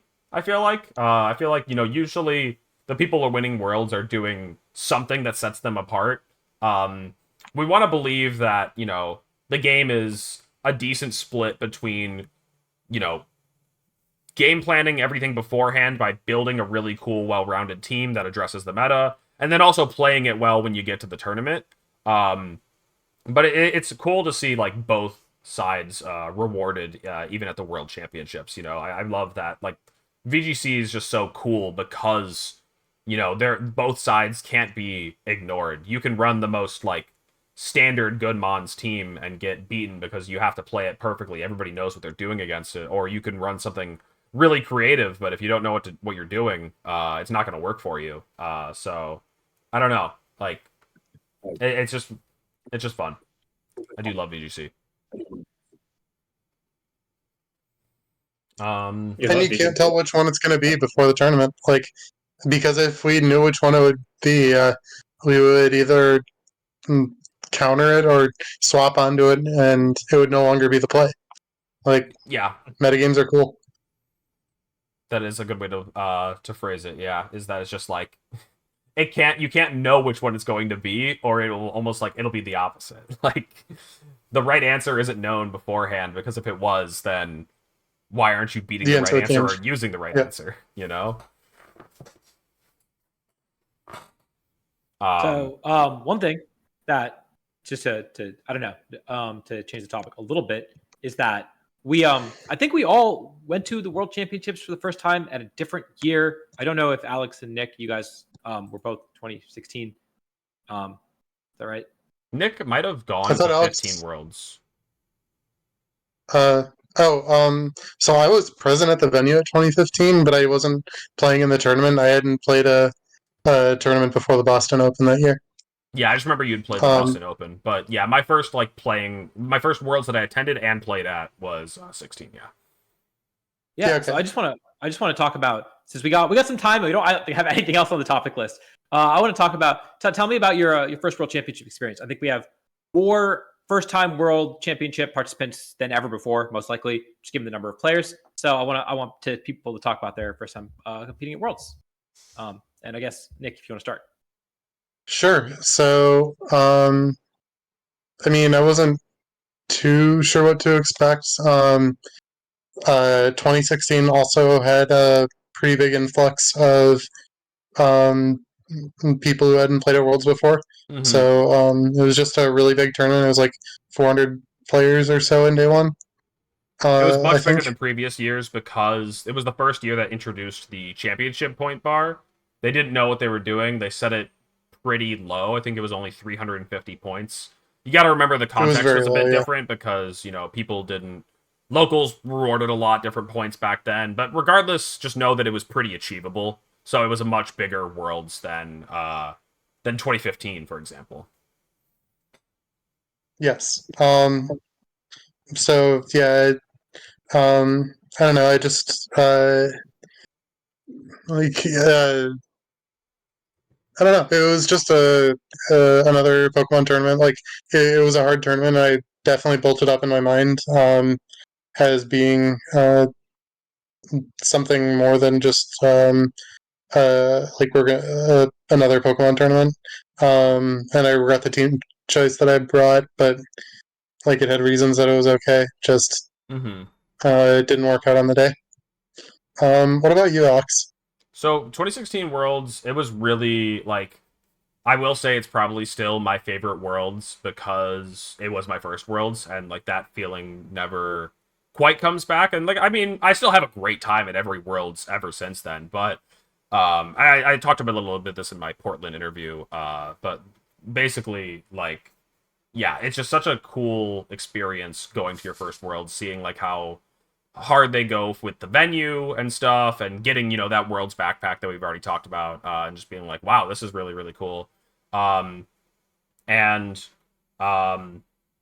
terms of the tournament, like I did all right for my first Worlds. I also like didn't go into this one alone. I teamed up with some people, ran a team with Tommy Coolin and Jake Muller, and I actually made it to the second day of competition, and that was like really really cool. Felt like a great accomplishment. Got my ass handed to me in the second day. I've done that a couple of times. I've made it to the second day of Worlds like 3 times and gotten beaten like pretty handily on those second days every time. But regardless, it's still like it's a really cool, unforgettable experience. And I wouldn't be surprised. I've talked about how like if I don't make it to the second day in Hawaii, that I'm absolutely going to be ditching the venue and doing all kinds of cool vacation stuff. But I think for a lot of people, like if it's your first Worlds, like I totally get it, wanting to be there for the Worlds experience, absorbing it all, playing in the side events or whatever, or watching every single match that you can, because like it is just so like I don't know, just like you just get so absorbed into it all. It's such a unique experience. At the end of the day, it won't feel that drastically different from like NAIC if you've been there. But the fact that it's like a global competition, there's people from all over, and it's the highest level of competition. Like the matches are so incredible to watch. Yeah, getting to hang out with people from all over the world is a great time. Yeah, absolutely. But yeah, that's pretty much what I would say wraps up like what going to 2016 Worlds was like for me. Adi, chronologically, you would be next. What was it like for you? Mm-hmm. So my first time I went to Worlds was 2018, but I didn't qualify that year. That was in Nashville. Still a lot of fun, but obviously not quite the same as being a participant, which I got to do in 2019 in Washington D.C. And so that was a restricted format, and it's been prepping with a whole bunch of people, including Mike D'Angelo, Tommy DeRosa, Sohad, Don Check, a bunch of other friends. Yeah, it was a really cool experience. It was interesting because a lot of people go to Worlds and it's this exotic location, and for me, I actually had lived in DC previously the previous year, so I was kind of like going back and seeing all my friends. But again, I'd been to Worlds once before, but yeah, I remember the opening ceremony was happening, and I was just so nervous. I had this 2019 was a very flowcharty format. If you play that format, and so I had a piece of paper that I'd written down all my flowcharts on, and I was sitting there just kind of like reading through it over and over again to calm myself down, to get ready for round one. And then I lost round one. Immediately lost. And I think I finished 3-3. I lost. I remember I tossed a set against Arash, which felt really bad. And I lost another one to Hacks. But like, overall, I didn't really know what to expect. I didn't do super well. I definitely have some regrets about my team, but there's my first World Championships. I definitely am a better player now. But yeah, it's just like it is. I'm pretty confident I'm a better player now. But Crazy to say. yeah. I think you've regressed, Adi. We'll talk about it after the call. All right. No, it's just a really cool experience. I really encourage you to take advantage of like the entire experience, like we said. Be an ethical tourist in Hawaii while you're there. But also, you should go to the Pokemon Center. I'm not a big Pokemon merch guy. I don't have a ton of Pokemon stuff, but like the Pokemon Center is so cool at World specifically. It's just a very different experience. You should have a chance to do all of the like watch the side TVs. There aren't really side events, but like there's other stuff going on. I don't know how else to explain it. Just like, do all the stuff there. Entirely immerse yourself in the World experience because it is such a unique experience to be there. Mm-hmm. And then Michael, you're next. Yeah, last year was my first year at Worlds, so 2023 Worlds. Honestly speaking, I didn't enjoy my time at the tournament. I think there were some issues with how the tournament was run. It was bigger than anticipated. And also Yokohama was not as good of a place to like be for a few days as compared to Tokyo. That being said, I think I was really thankful for a chance to be able to go to Japan. I had been wanting to go to Japan for many years. I'm a huge weeb, and like the trip itself, like I spent 2 weeks there, not including like the time I spent at Worlds, but the trip was like probably one of the best I had in my life, like probably the best one I had in my life. So I was thankful for the opportunity. I think I went 2-3 at Worlds, and like a lot of it was just that it was a fast-moving format because we had just gotten like it was completely new. No tournaments had happened, and this happens with every format where like the first few months, like the first month before any tournament, like there's a lot of things that can change rapidly. And I settled on a team relatively early on. I think I like got top 3 or like top 1 on the ladder, like pretty close to the format start, and I was pretty confident in my team at the time. Which was like a Glamora. It was like basically double fake out Glamora, like poison stall kind of team. And it just didn't really translate that well a month later into the format, especially because I had basically stopped practicing when I went to Japan. So like no real regrets in terms of either the team or the like the practice that I got, just because I enjoyed my time so much in Japan that I didn't have even though like I didn't do well at the tournament, it was not really like a stain on the trip or anything. Also like some of the other things regarding the event, just like waiting in line super long for check-in the previous day was kind of a bummer. But I had some cool stories. Just I remember when I was in Japan, like, I think it was maybe the Sunday after, or maybe it was Saturday after the event. We went to go eat at a place like 20 minutes walking from, or maybe like 30 minutes walking from the venue, and like it was like a closed bar. Like it was a kind of store where it was kind of at the top floor of like a 2-floor area with a bunch of restaurants within like the same building.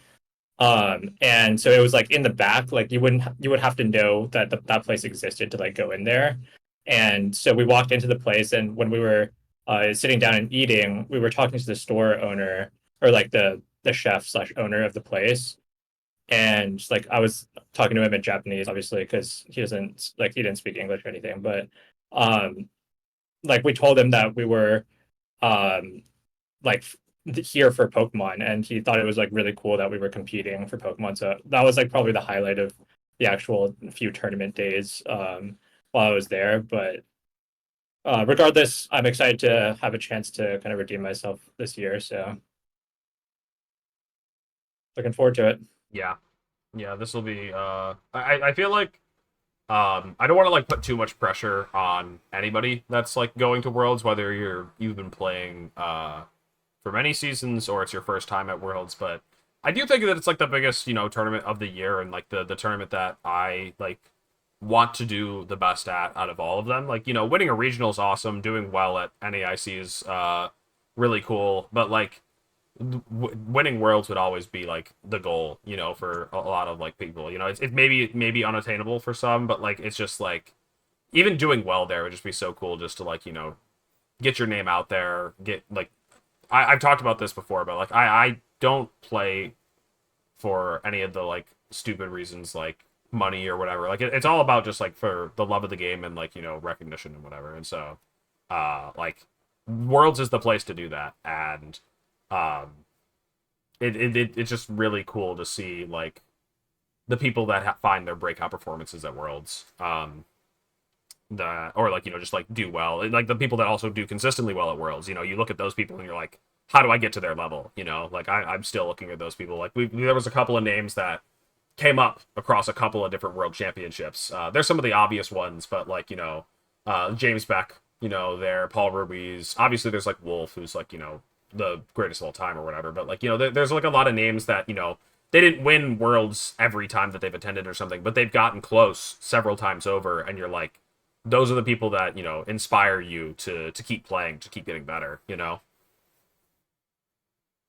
Yeah, for sure. But also just like from my perspective as well, since I didn't do that well at Worlds last year, like obviously try to go in with a healthy mindset, like temper your expectations, especially if it's your first Worlds. Like set a reasonable goal for yourself and don't be too bummed out and don't let it ruin your trip. You always want to make sure that even if you don't do well in the tournament, that you can still have things that you can take away and be happy about. So don't let it like ruin your entire weekend just because you didn't do as well as you wanted to. We're a couple days from lock-in, and like I think it should be said that at this point, if you don't have a team, that you are the only person left. Like there's nobody else that hasn't figured out their team 100% and knows all the lines. Like I've seen Adi's paper that has all the restricted matchup lines. It's a book.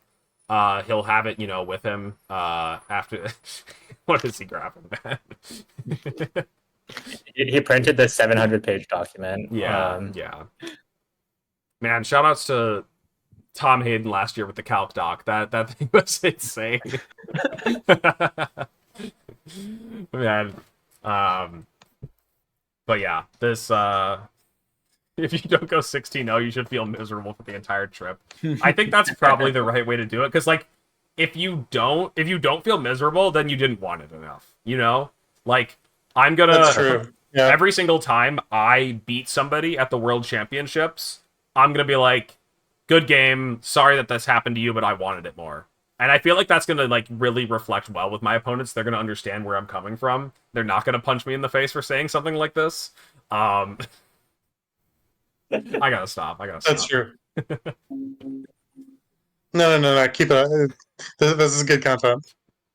Oh yeah, you got to actually follow through and do it at Worlds. So. You're right. This is all just talk. I know that you're feeling bummed that you lost, but I'm really happy that I won. If that's any consolation. If that's honestly super valid. Probably the rubbing salt in the wound, man. But you're gonna play out for my res, right? You gotta play it out for my res. Come on, man. You want to see me up there. You want to see me in the cut, right? Yeah.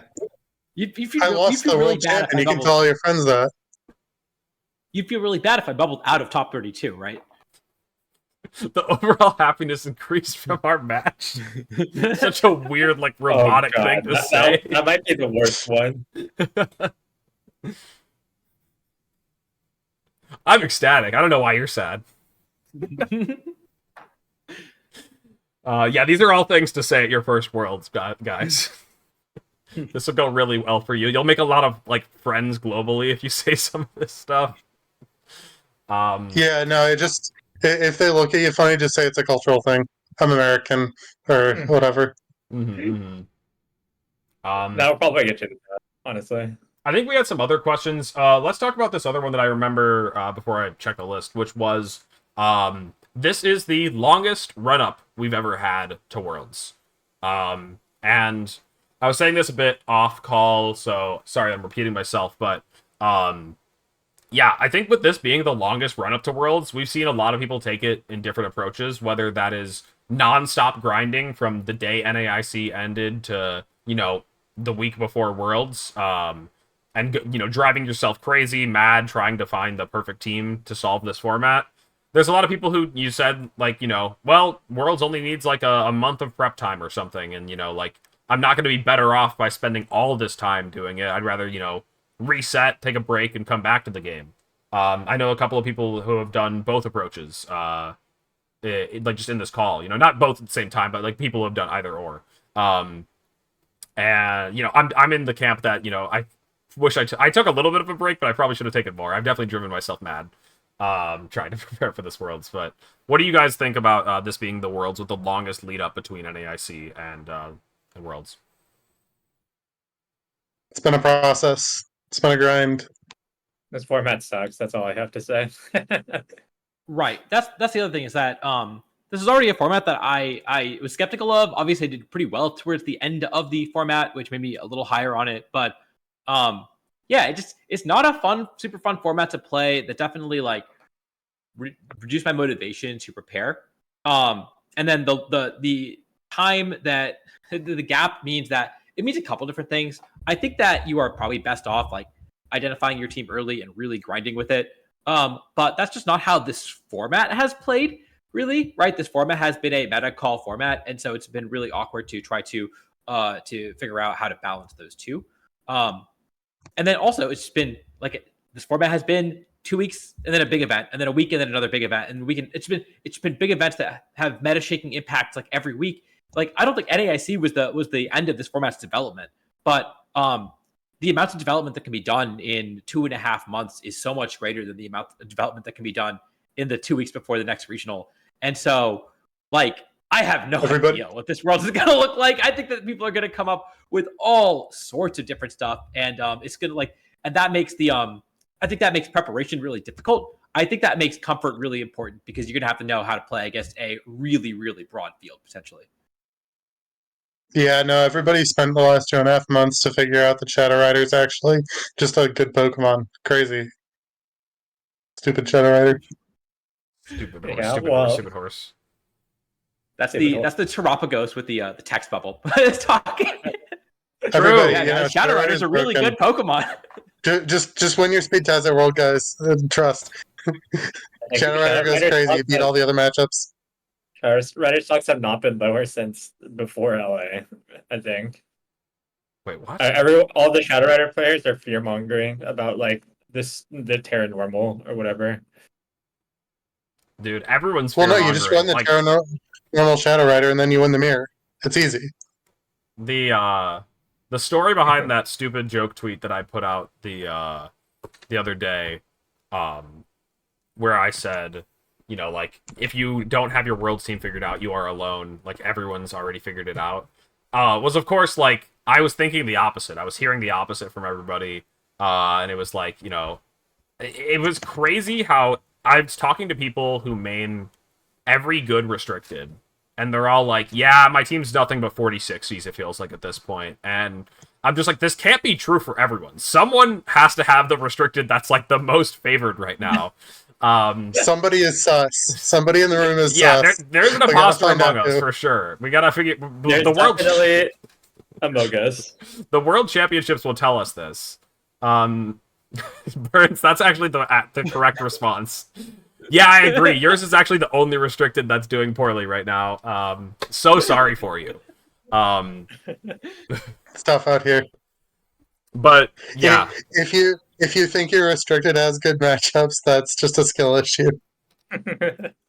But legitimately, I've come to realize that like this format is just like a little bit hectic, a little toxic, and yeah, like nobody actually thinks that their like restricted is foolproof. And like, I mean, that does make sense. You know, when it comes to worlds, people want to achieve perfection. They want to find the team that beats literally everything. And this format it's harder to do that than any other format I feel like I've ever tried to tackle at the World Championships. I don't know. I've done a lot of worlds, and we'll see how I feel when this one's in the books. But this might be like the hardest worlds to find a team that satisfies me, I guess, you know? I thought last Worlds was also pretty hard, but for very different reasons, right? It was a very unique experience. This year, we've had the time to prepare for Worlds. We've had the format develop, and like most other Worlds. And yeah, I still felt very, very lost. And even now, like, yeah, like you said, everyone feels like everything's 40-60s. Like, yeah, I think everything's 40-60s and 60-40s, you know? Like, everything's sort of like, I know which matchups I'm good against, which matchups I'm bad against. It just feels like, there's just like, it's really hard to find a team that has an even matchup spread that lets you play, or maybe even like ideally a slightly positive matchup spread against a majority of the field and like playable matchups all around. It feels like things are pretty skewed. It feels like some restricteds have bigger skews than others. Right. And so you could kind of choose to really play into the variance, or you can choose to try to focus on consistency. And you know, I see Justin in the chat running, you know, like what running Justin's team. So like it's like, I don't know, it's really hard to do. Right on is the one that is dodging the matchup roulette right now, but I also think like Maridon. Okay.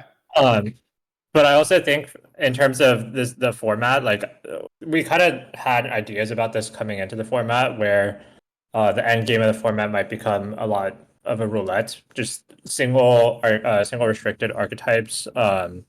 Often are like the restricted define so much of how a team plays, and so it ends up being that each like the teams, because they're so rigid in structure a lot of times, or like in structure a lot of times, like it just the matchups can be like pretty predefined even before you even load into the game, like before you even like fill out the rest of your team for the most part. So it just becomes really, really hard to have a wide matchup spread, especially because it ended up being a meta where there's like 5 or 6 really strong restricteds that I mean, you can, depending on what you think about each restricted, like there's like a number of them that are pretty viable, so it's hard to prepare for all of them.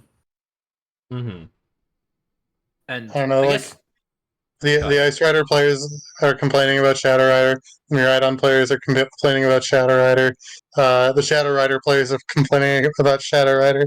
Like that's what I've been hearing heading into Worlds. He's got a point.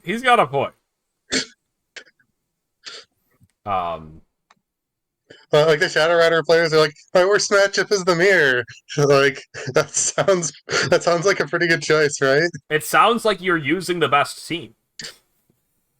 That's what it sounds like given this narrative, yes. Anyways, we're talking about the metagame, and so we're talking about, you know, potentially like Shadow Rider being the best restricted. I just have all the mons here just in this tier list. But would you guys say that Shadow Rider is the current front runner right now? Let's like make a quick tier list out of all the ones that like are actually viable. If you can cut worlds with Ho-Oh, you know, I'll eat my words. Rayquaza, go ahead. Dialga, Palkia, Giratina, whatever you want to do. Go crazy. These are the ones that people are actually running. The good players are running, the players capable of winning worlds, and so let's talk about it really quick. Is Shadow Rider top dog? I think Maridon is top dog. Michael's got to vote for Maridon. That's a spicy take. I don't think it's that spicy. I think like it's probably second. Yeah, no, sure, I'm fine with that. But I think it's Shadow Rider and then a Gap.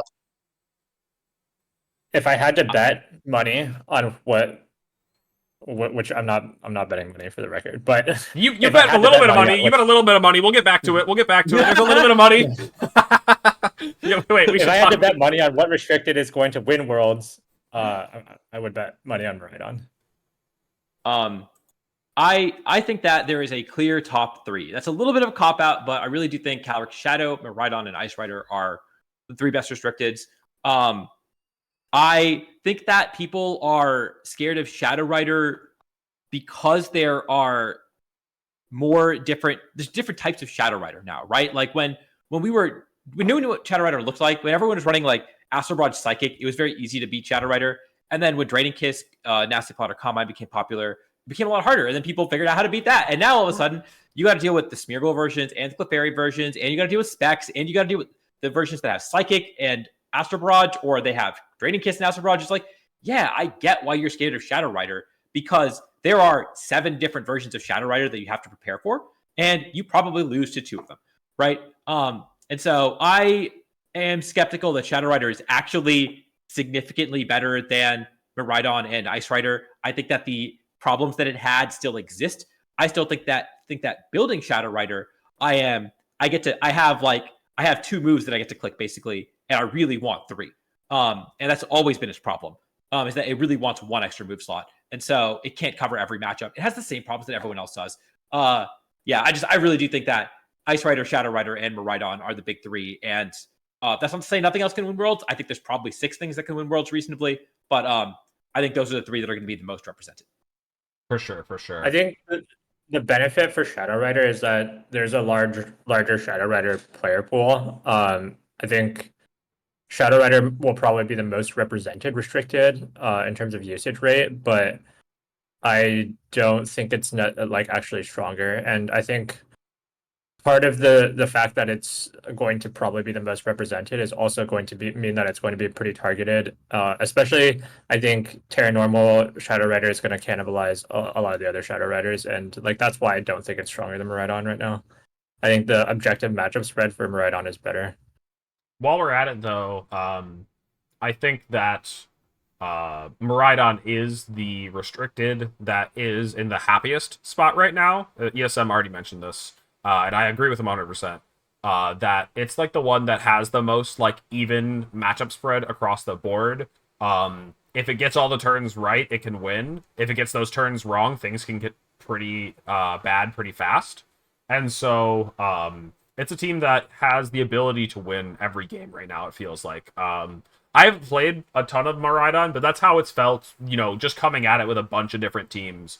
And also from like streaming with a bunch of different teams, trying out like Shadow Rider and other stuff. It's just like, yeah, no, every single time it's like, I could beat this Miraidon. You could have a losing Miraidon matchup. Like, that's possible, but I feel like outside of running something crazy like Rillaboom Groudon or like really targeting it down, it's a very diverse team with a lot of options that even like the standard builds can beat some of its scarier matchups. So it's probably one of the most 50-50 archetypes. I don't know if that makes me feel like it's the best overall. I still feel like I give it to Shadow Rider, but I think Miraidon is definitely second. What do you think, Nick? I know you're on team Shadow Rider's number 1, right? Yeah, I mean, I think Shadow Rider's got the most momentum right now. I'm still sticking to my. I still think that Ice Rider is the most inherently powerful restricted, but if Shadow Rider is the driving force heading into Worlds, I can't say that Ice Rider is the best mon to play heading into Worlds. So like I'd have Ice Rider as a close second to Shadow Rider. Yeah. Miraidon third. Yeah, pulling up the relevant tweet, of course. Just had to make him say it. Nick, would you say that Shadow Rider suffers from its own kit? Mm-hmm. It really does, though. Like Adi was mentioning, that it just doesn't have great movesets. And I still think that's true. It has great movesets into some of the teams, but yeah, it can't do it all. I think that is like the really most annoying part about Shadow Rider. There's a lot of different builds and approaches, and none of them are perfect. It's true. Some of them, but like when it's the right one, it feels so powerful. I feel like more than anything else, where if it has the right matchup for the right moveset for the matchup, it's gonna win. Like it's gonna make your life miserable. You have to get way too much stuff right to break it. If it's I don't know. It can get really one-sided if it's the moveset you least want to see.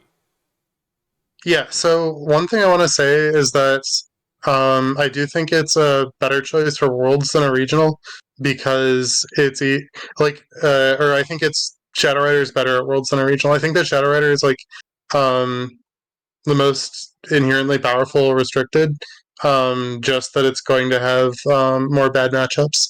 That it like has less agency in its bad matchups than Ice Rider and Miraidon. And it's just at the risk of Bracket Maker or Tom or whatever. But on That's a correct. shorter tournament, which Worlds is a shorter tournament than NAIC by quite a few rounds, and also regionals, you can just rely more on the raw power of your restricted and uh, dodge bad matchups more easily. So I do think that makes Shadow Rider a better call for Worlds than it was for any of the regionals or nationals we've seen. Well, this is going to be our format moving forward, but also I don't believe I think we actually for winning the tournament I think you have either the same number of rounds or -1 number of rounds compared to our current format. So, but I do agree with the sentiment that like if a lot of players come in with the goal of high rolling, like there is the possibility that like one or two of them are going to high roll, and like that's how you like high roll in terms of matchups, and then that's how you can get. But you think there's only going to be one or two Shadow Riders that like make cut? Or No. We're talking about winning worlds, right? So, Mhm. oh, sure. I mean, yeah. but like Yeah. like you could just be the one that gets the fade in matchups, and you know you can high roll all the way Yeah. to finals, whatever. And so, I mean, I think it's more of they just have to not low roll, right? Depends Because on I think they're play. I think they're playing like with the upper hand, and the vast, not the vast majority, but like most of their matchups. a slight majority. Yeah. It depends on your philosophy, I guess, about the team. But If you're trying to nail the call, then and you've made it to top cut of worlds, and maybe you have nailed the call, right? Maybe you actually do have the right. Like there's some, I don't know. I get what you're saying, right? Like Calric Shadow is the guy that is the most likely to kind of is not necessarily high roller bracket, but like not low roller bracket. Maybe I don't know if that's true, because I think that on the other hand, we saw like I look at Edu's 2022 Worlds as someone who didn't. I think he had pretty bad matchups. Like I didn't think his team had a great matchup spread, but he was winning over and over again, right? He just had that consistent matchup spread. And so I don't know if like and obviously on the other side of the bracket, we were just talking about how we thought Cassie hit a lot of moves, inaccurate moves, right? So I guess you can get to Worlds Finals both ways, but just because CSR is better doing one of those things doesn't mean that it's more likely to get to Worlds Finals than the consistent best restricted, or the restricted that has the best most consistent matchup spread in the hands of the best player in the tournament, which I think is probably Miraidon. It sounds. I heard inaccurate moves being spammed. Let's go, Kyogre. It's your time, Kyogre. Let's talk about Kyogre. I don't think it's top 4. What do you think's actually ahead of Kyogre? I think we're all in agreement that Miraidon and the two Calyrexes are the top 3 at the very least. Yeah. I don't care if Calyrex Ice is in A or S. I'm putting it in A, but I also feel like I'm that guy that's like, I main this restricted. It's not the best one. It's actually got so many problems. But if you told me it's S, I'm not going to fight you because, like, it's a Calyrex at the end of the day. I would probably put it in S, but I would say, yeah. Then it feels like we just have too many guys in S, you know? That's also... Honestly, I think, you know what it is? What? I think it's everything in A and nothing in S. Oh, that's actually kind of gas. No, I like that a lot. I honestly see the approach, and it's actually like it very well paints what preparing for Worlds feels like right now, you know? Yeah, no, that's a really, really good take. I genuinely love that take. Slide everybody Okay. down. Yeah, but I'm putting Kyogre down to B. Of course. Yeah. If I'm doing this. And I think the top 6 are relatively clear. I think Zama, Terapagos, and Kyogre are the next 3. I Who's would say fourth? they're interchangeable. Who's fourth? You said you didn't think it think- was Kyogre, so I want to know, Yosem. Hold on. Well, okay, I think it's Zama. that's some cope. What? I think Okay, it's okay, Turtle, Adi. but- Okay, go ahead, yeah. Adi. Go ahead, Adi. Go ahead. It's listen, you have to look at some results to some extent. Turtle got second at NAIC and it won Japan Nationals. I'm sorry, it is the fourth best restricted. It has an argument to be in A tier with the other ones in terms of just the results that it's had this season.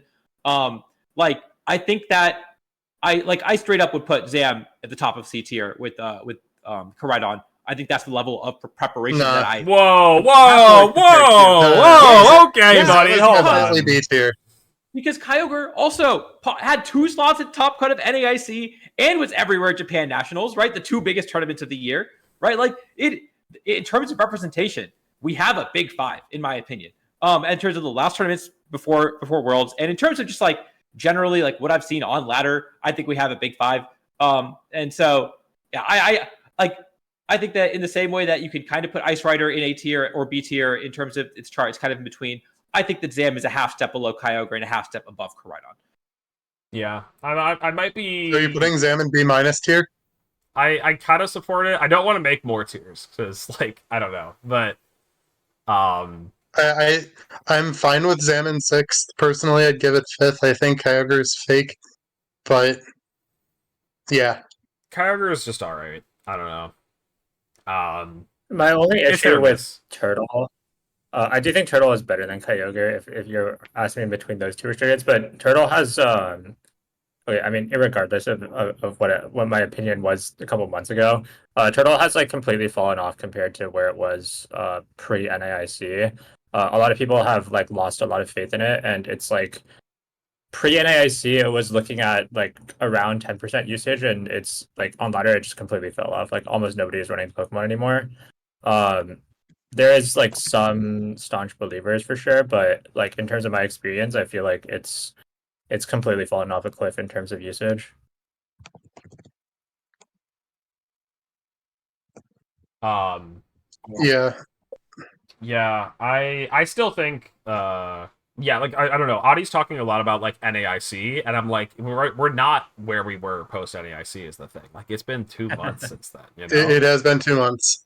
If you had asked me this question like 3 weeks ago or 2 weeks ago, even Kyogre was at like the height of its like hype, and since then Kyogre has also fallen off a cliff, and people are not really running Kyogre much anymore. There was like a period of time where Kyogre was super popular, and it was probably like number 1 or number 2 in usage on ladder, but it's kind of fallen off significantly now. I don't know if that's because people are, hiding their tags for Worlds or whatever. I choose to believe that's not the case, but I'm like whatever on Kyogre. I'm adding minuses, whatever. I do think it's like more fun to like actually have the mons because I don't like not C B minus. Because we want to make a statement with this, we want to actually accurately paint how all 4 of us feel on this canvas. But let's talk about. I guess we haven't really talked. We talked about Zamazenta. We're all kind of like pretty sure that Koraidon is then next at 7th, but it's not quite competing with the rest of them. Oh, I'm not.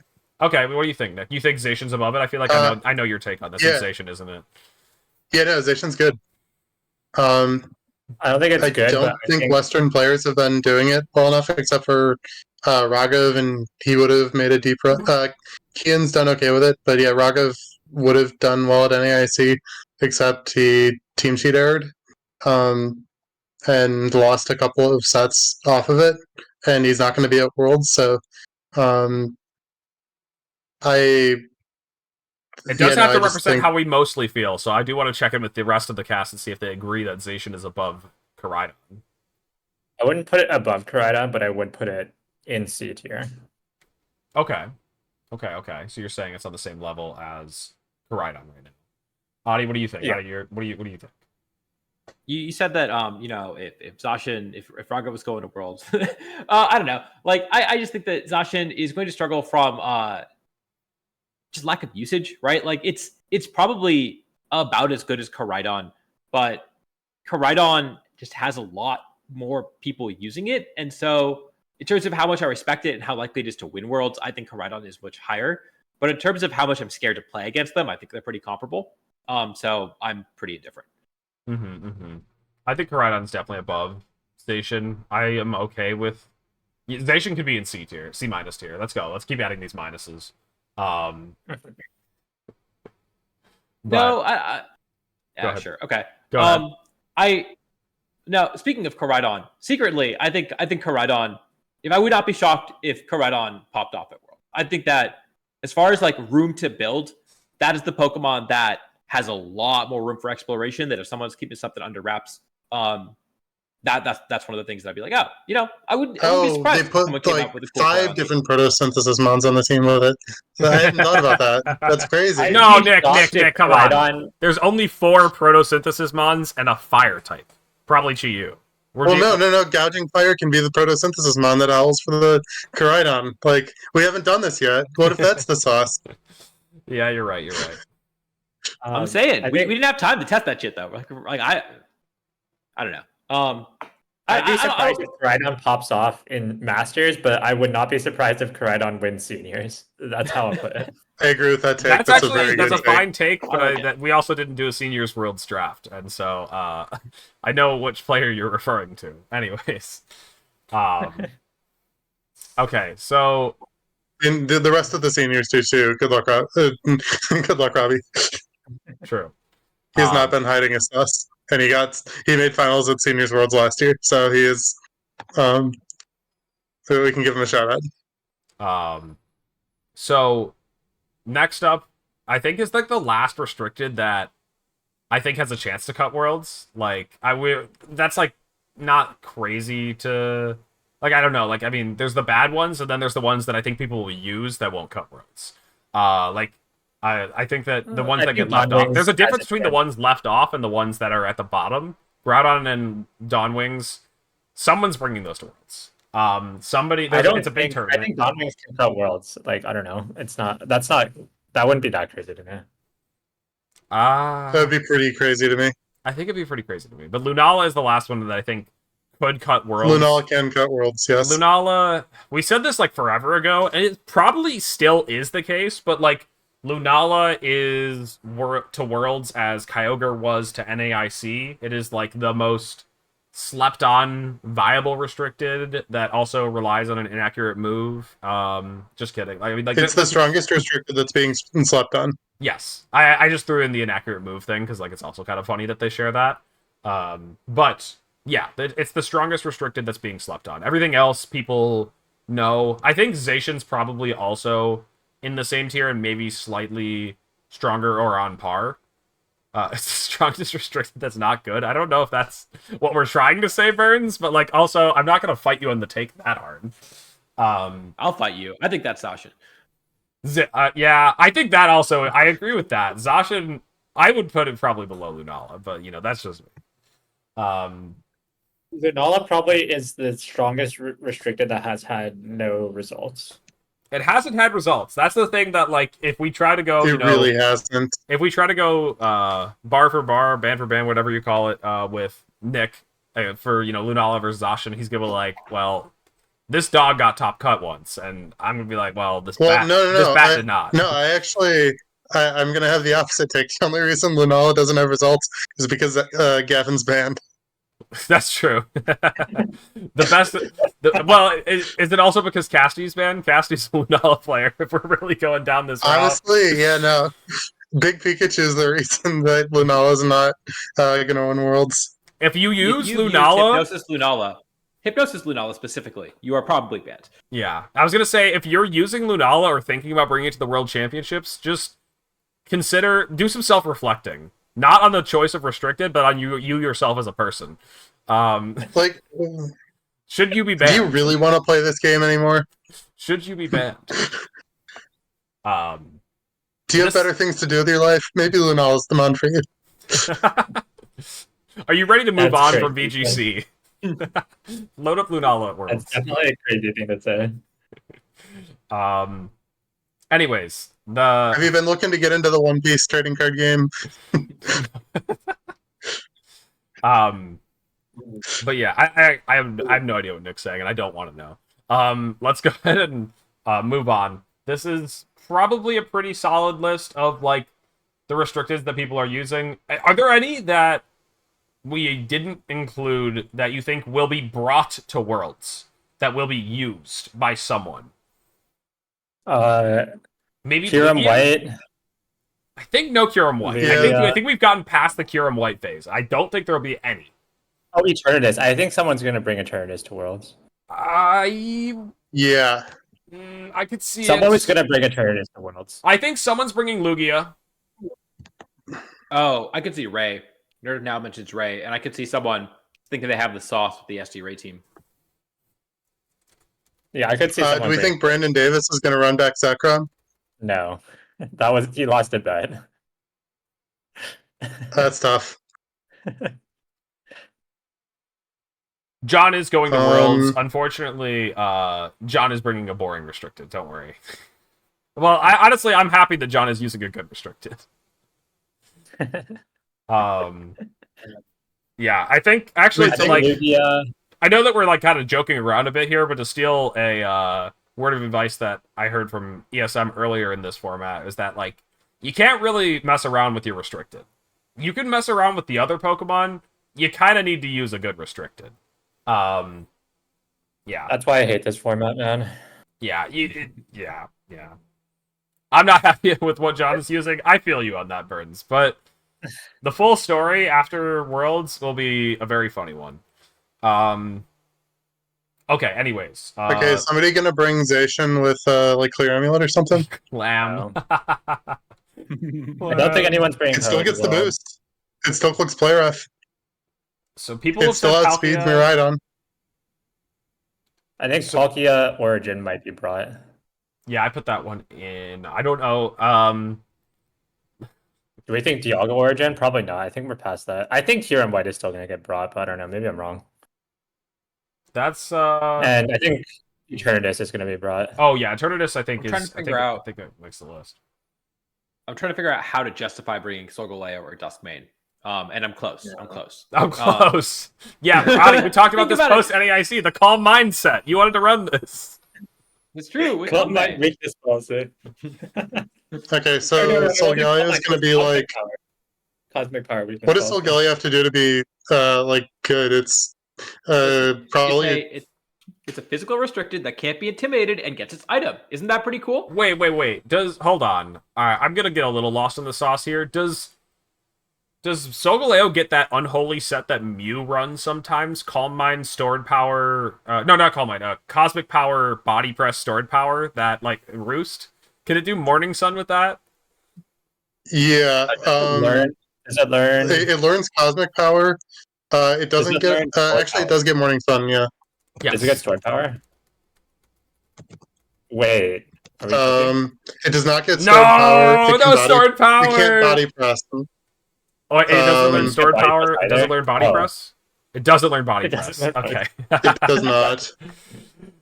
This guy sucks. Man, that set from Mew is so crazy. And I really think Solgaleo. I thought it could do it. Oh man. Yeah, they run. No, as it gets it gets Wide Guard, and I think you could maybe Sword Stance Wide Guard or something like that. No one's bringing it to the World Championship. Maybe not both on the same set, but maybe No, both no, on the we're same not, we're set. just talking about if it's gonna show up at Worlds or not, though. At the end of the day, so I think these Like, I four. haven't looked at this guy yet. I'll fight ESM too hard on. I'm not gonna take a bet with him, but I might an actual money bet. But my bet is that there's no Curums. I'm sorry, I don't think there will be a single Curum. If we do get the full usage results, we'll obviously be able to look at it then. But you know, Okay, good. we'll see. I'm standing on. I was gonna say, I know there's some people who use Reshiram. I don't know if it's gonna show up to Worlds, but I know there are people who do that. I don't really know why though. Yeah, no, the Reshiram is like in the. It's like in G tier or so, maybe H. It's somewhere around G or H tier. Like It should be legal in it's H. in I this agree. conversation. It should be legal in regulation Like, H. Okay, low key, like a little bit, but actually no, we don't have enough ground types or fairy types in Reg H. Never mind. It'd be a little too good. No, Reshiram would be too good in Reg Age. Are you kidding me? All right, before Yes, I am kidding you. It would obviously be overpowered. before we wrap up, I It do would be have one. it would be overpowered in Reg F. Come on, guys. I do have one stupid question before we wrap up. Can Mewtwo be allowed in regulation F? I'm gonna say not H, F. No. No. Not even close. Absolutely not. Not even No. close. I don't No, know. it It gets gets expanded force. outsped. It gets outsped by Flutter and POW, and probably O-code by both. Its I think expanding it'll go forces are filthy. No, that E-Force Mewtwo is not okay. You also get Yeah. Side Strike, so it would break Japan balance. Like it would just kill. No. the I Dragon didn't Ball. want to. I wanted to pick something a little stronger than Kyurem base because there's like a couple Pokemon that are legal in DOU that are restricteds, like Kyurem base, Yeah. Necrozma base. Your base would be fine. Yeah. Those guys, Yeah, like I Kyurem think base those would be guys are really allowed to fun, yeah. exist. Yeah. Kyurem Black was allowed in in singles. Kyurem Yeah. Black was And- allowed before it got a physical ice stab, but it would not be okay now. True. Like, it would be. Yeah. Base Kyurem would not be okay. I could believe it. I do know that there was a really annoying team within DOU or something. All right, we're just kind of going on 1,000 tangents here. Let's go ahead and wrap this one up. Are we doing Calca's right or no? We're doing smart money, right? Oh, we do got to We do need smart money. ones. We should do that instead. Okay, let's do some smart money. Actually, I got one more question. If we're doing before we're doing smart money, where do you think Worlds will be next year? Call Oh, your that is shot such right a good now. question. I'm glad that Paris. you. What'd you say, Nick? Paris. You said Paris. I also thought Paris. With Pokemon ZA coming out, it makes a lot of sense. That is pretty. Paris seems like a good choice. It's pretty baller. But Nails already took it, Audie, so you have to come up with another one. If I had to pick a different spot, I think that it would be in the East Coast. Like, I think that they are not going to do Japan and then Hawaii and then go back to the West Coast of the US. I think they have to do Europe or East Coast US. And so if it's not going to be Paris, let's say Toronto. I think a Toronto Worlds would be really cool. Toronto Worlds would be cool. That'd be neat. I'm really bad at this, and I don't have any guesses. So I'm Okay, gonna- I'll drop a second guess. I got it. I don't have anywhere particular, so you're gonna have to bear with me, but I'm gonna say Germany. Whatever's a big city in Germany, they'll grab one of those. Okay, Berlin was my second choice, so I'll come up with a third choice. Yes, my turn to steal one. ESM, have you harbored a guess yet? I was gonna say maybe Madrid or something. Celebrate the last year of Gen 9. I don't know. Yeah, I could see it a little bit. That'd be pretty cool. New York, because the Blueberry Academy is in Unova, and the I don't know. Berlin was an old leak. Oh, okay, that's interesting. Yeah, so then Berlin. I just know. I mean, sorry. Oh wait, my NDA.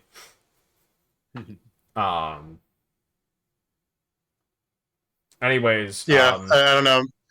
If I need a third guess, then just wait, some did other Adi, European no, mega Adi city. threw out his second one. He said Toronto.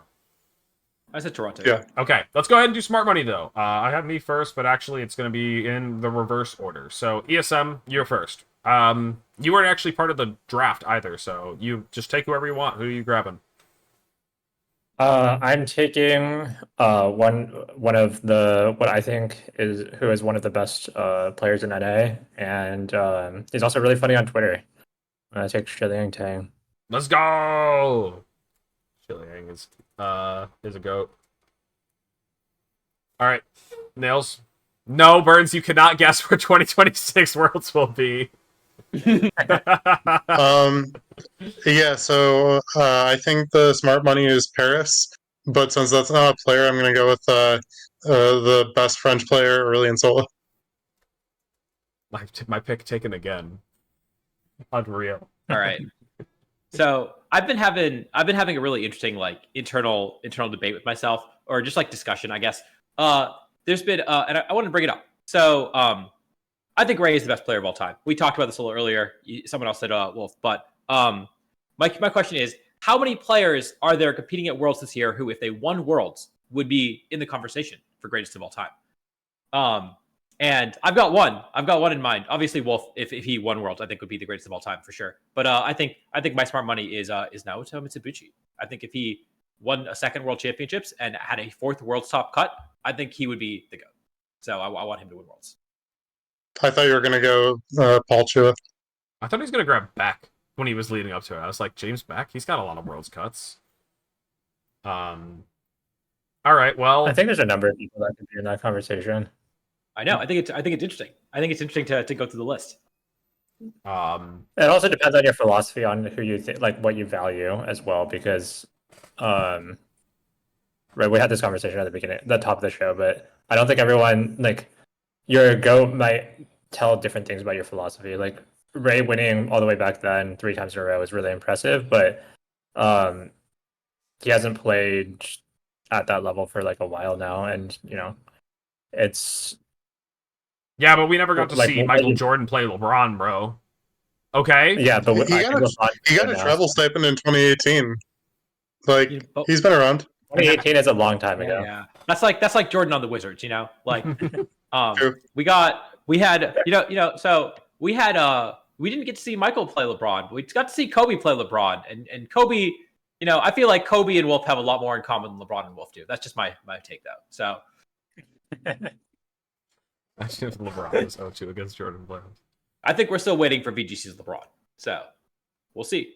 All Oh, right. we got Michael Kelch already. He just the story has to be written. Yes, true. Ray was robbed of qualifying through Japan. That was tough. Anyways, I'm grabbing Wolf. VGC's LeBron. Sorry. Because he's still available. And yeah, I don't know. I mean, I feel like Wolf, he did just like tweet out like he's using Incineroar. I think less related to that, more so in like one of his videos, he said like, I'm only using good Pokemon this year or something. And I feel like this is a format that rewards you for using good Pokemon, even though at the World Championships we see some innovative stuff like win. I think that this year it could just be a boring year, a simple stuff year, and I feel like if Wolf is just using good Pokemon, he's going to be a force to be reckoned with. So, yeah, that's going to be it for the smart money then, and I think that's also going to be it for Tub Takes. Before we talk more about basketball, because these guys all know stuff about basketball and I don't, and I have to get out of here before that starts. The chat is entirely talking about basketball right now. Let's talk about basketball. We're not ending. He has the controls. Dude, okay, so this is a tangent, but I think I've told ESN this already, but I was watching an Apex streamer, and they were like, somebody was like, who is Apex's LeBron? And then the Apex streamer was like, we can't talk about this, because every time I say, like, this player is like LeBron, they're like, nobody gets compared to LeGoat. Nobody is LeGoat. And like they get like super heated and like they're like, no, that player might be the best at Apex, but they still don't compare to how good LeBron is at basketball. And like people like it's a dangerous discussion to get into. You can't do this. You can't do this in front of like however many people we have on Twitch and however many people will watch this on YouTube. Like we will get threats. That's my GOAT! LeBron James! LeGoat! LeGoat! You can't be talking about LeGoat that way! Captain America. Yeah, he literally saved America, man. Like, you just don't understand. They were telling him in the huddle in the fourth quarter of the semifinals, if you lose this, they're going to call you LeBrons for the rest of your life. And so he put the team on his back. I didn't realize that LeBron's would have been fire. Oh my god. LeBron's would have never died. That meme would have never died. Holy shit. I love that one so much. If they lost in the semis and he got bronze, he would never live it down in GOAT debates. Like, you could just shut down any GOAT debate by just saying LeBron's. Like, it's over. It's the trump card. It just wins. If you guys want to hear ESM, Adi, and Nails compare every single VGC player to their one-for-one basketball player, drop a 1 in the chat and we'll stream for another hour. That's what we're gonna do. Let us know. You know what? Maybe we should have some sort of incentive, because I bet we could compare every single notable VGC player to an NBA player, and we could make a whole stream out of it. No, stop That would be putting kind of fair, one. honestly. Stop. We're not doing this. Yeah, let's go. All right. We'll think up something. And we'll try to maybe make it happen at some point. Ray Dude, Rizzo you is should do it because definitely it will the- get so much engagement bait from VGC Twitter, basketball Twitter. Like everyone's just Burns is using his channel Wait, points so for is this. Ray Rizzo Michael Jordan or is Ray Rizzo Bill Russell? God damn it! That's a good I question. have to find it. The end stream button, guys. I have to. I have to find it. Who? This was the content we were supposed to be doing for the dead period. It really. So like, Cedric is gonna do like I think a video maybe before Worlds about like a tier list ranking every player. That's like kind of like what this is, but also you just making a 1-for-1 with a basketball player every time. It's too funny. It would be fun to watch, honestly. I would know nothing about it though. You'd just be saying names like Bill Russell, and I'd be like, "Who is that?" Like that guy sounds like someone who's gonna sell me like a washing machine or something. Like what? Just the most generic sounding name. All right, I'm starting to if we rate. get the Wolf SAS collab and we don't hear Stephen A. Smith ask him about rings, I'm going to be really disappointed. I mean, True. you got 3 versus 1. I mean, it's just math. Someone should. That would be really funny. Stephen, I will prep you for this debate. Hit me up. I got you. Compare VGC commentators to NBA commentators. All right, y'all. If you miss anything, make sure to check us out on YouTube tomorrow. And also make sure we're going to send you over to Topo Wapo. Make sure to ask him whether you think that Wolf Glick is more like LeBron James or more like Michael Jordan. Ask him that in his chat, okay? Just completely ruin it.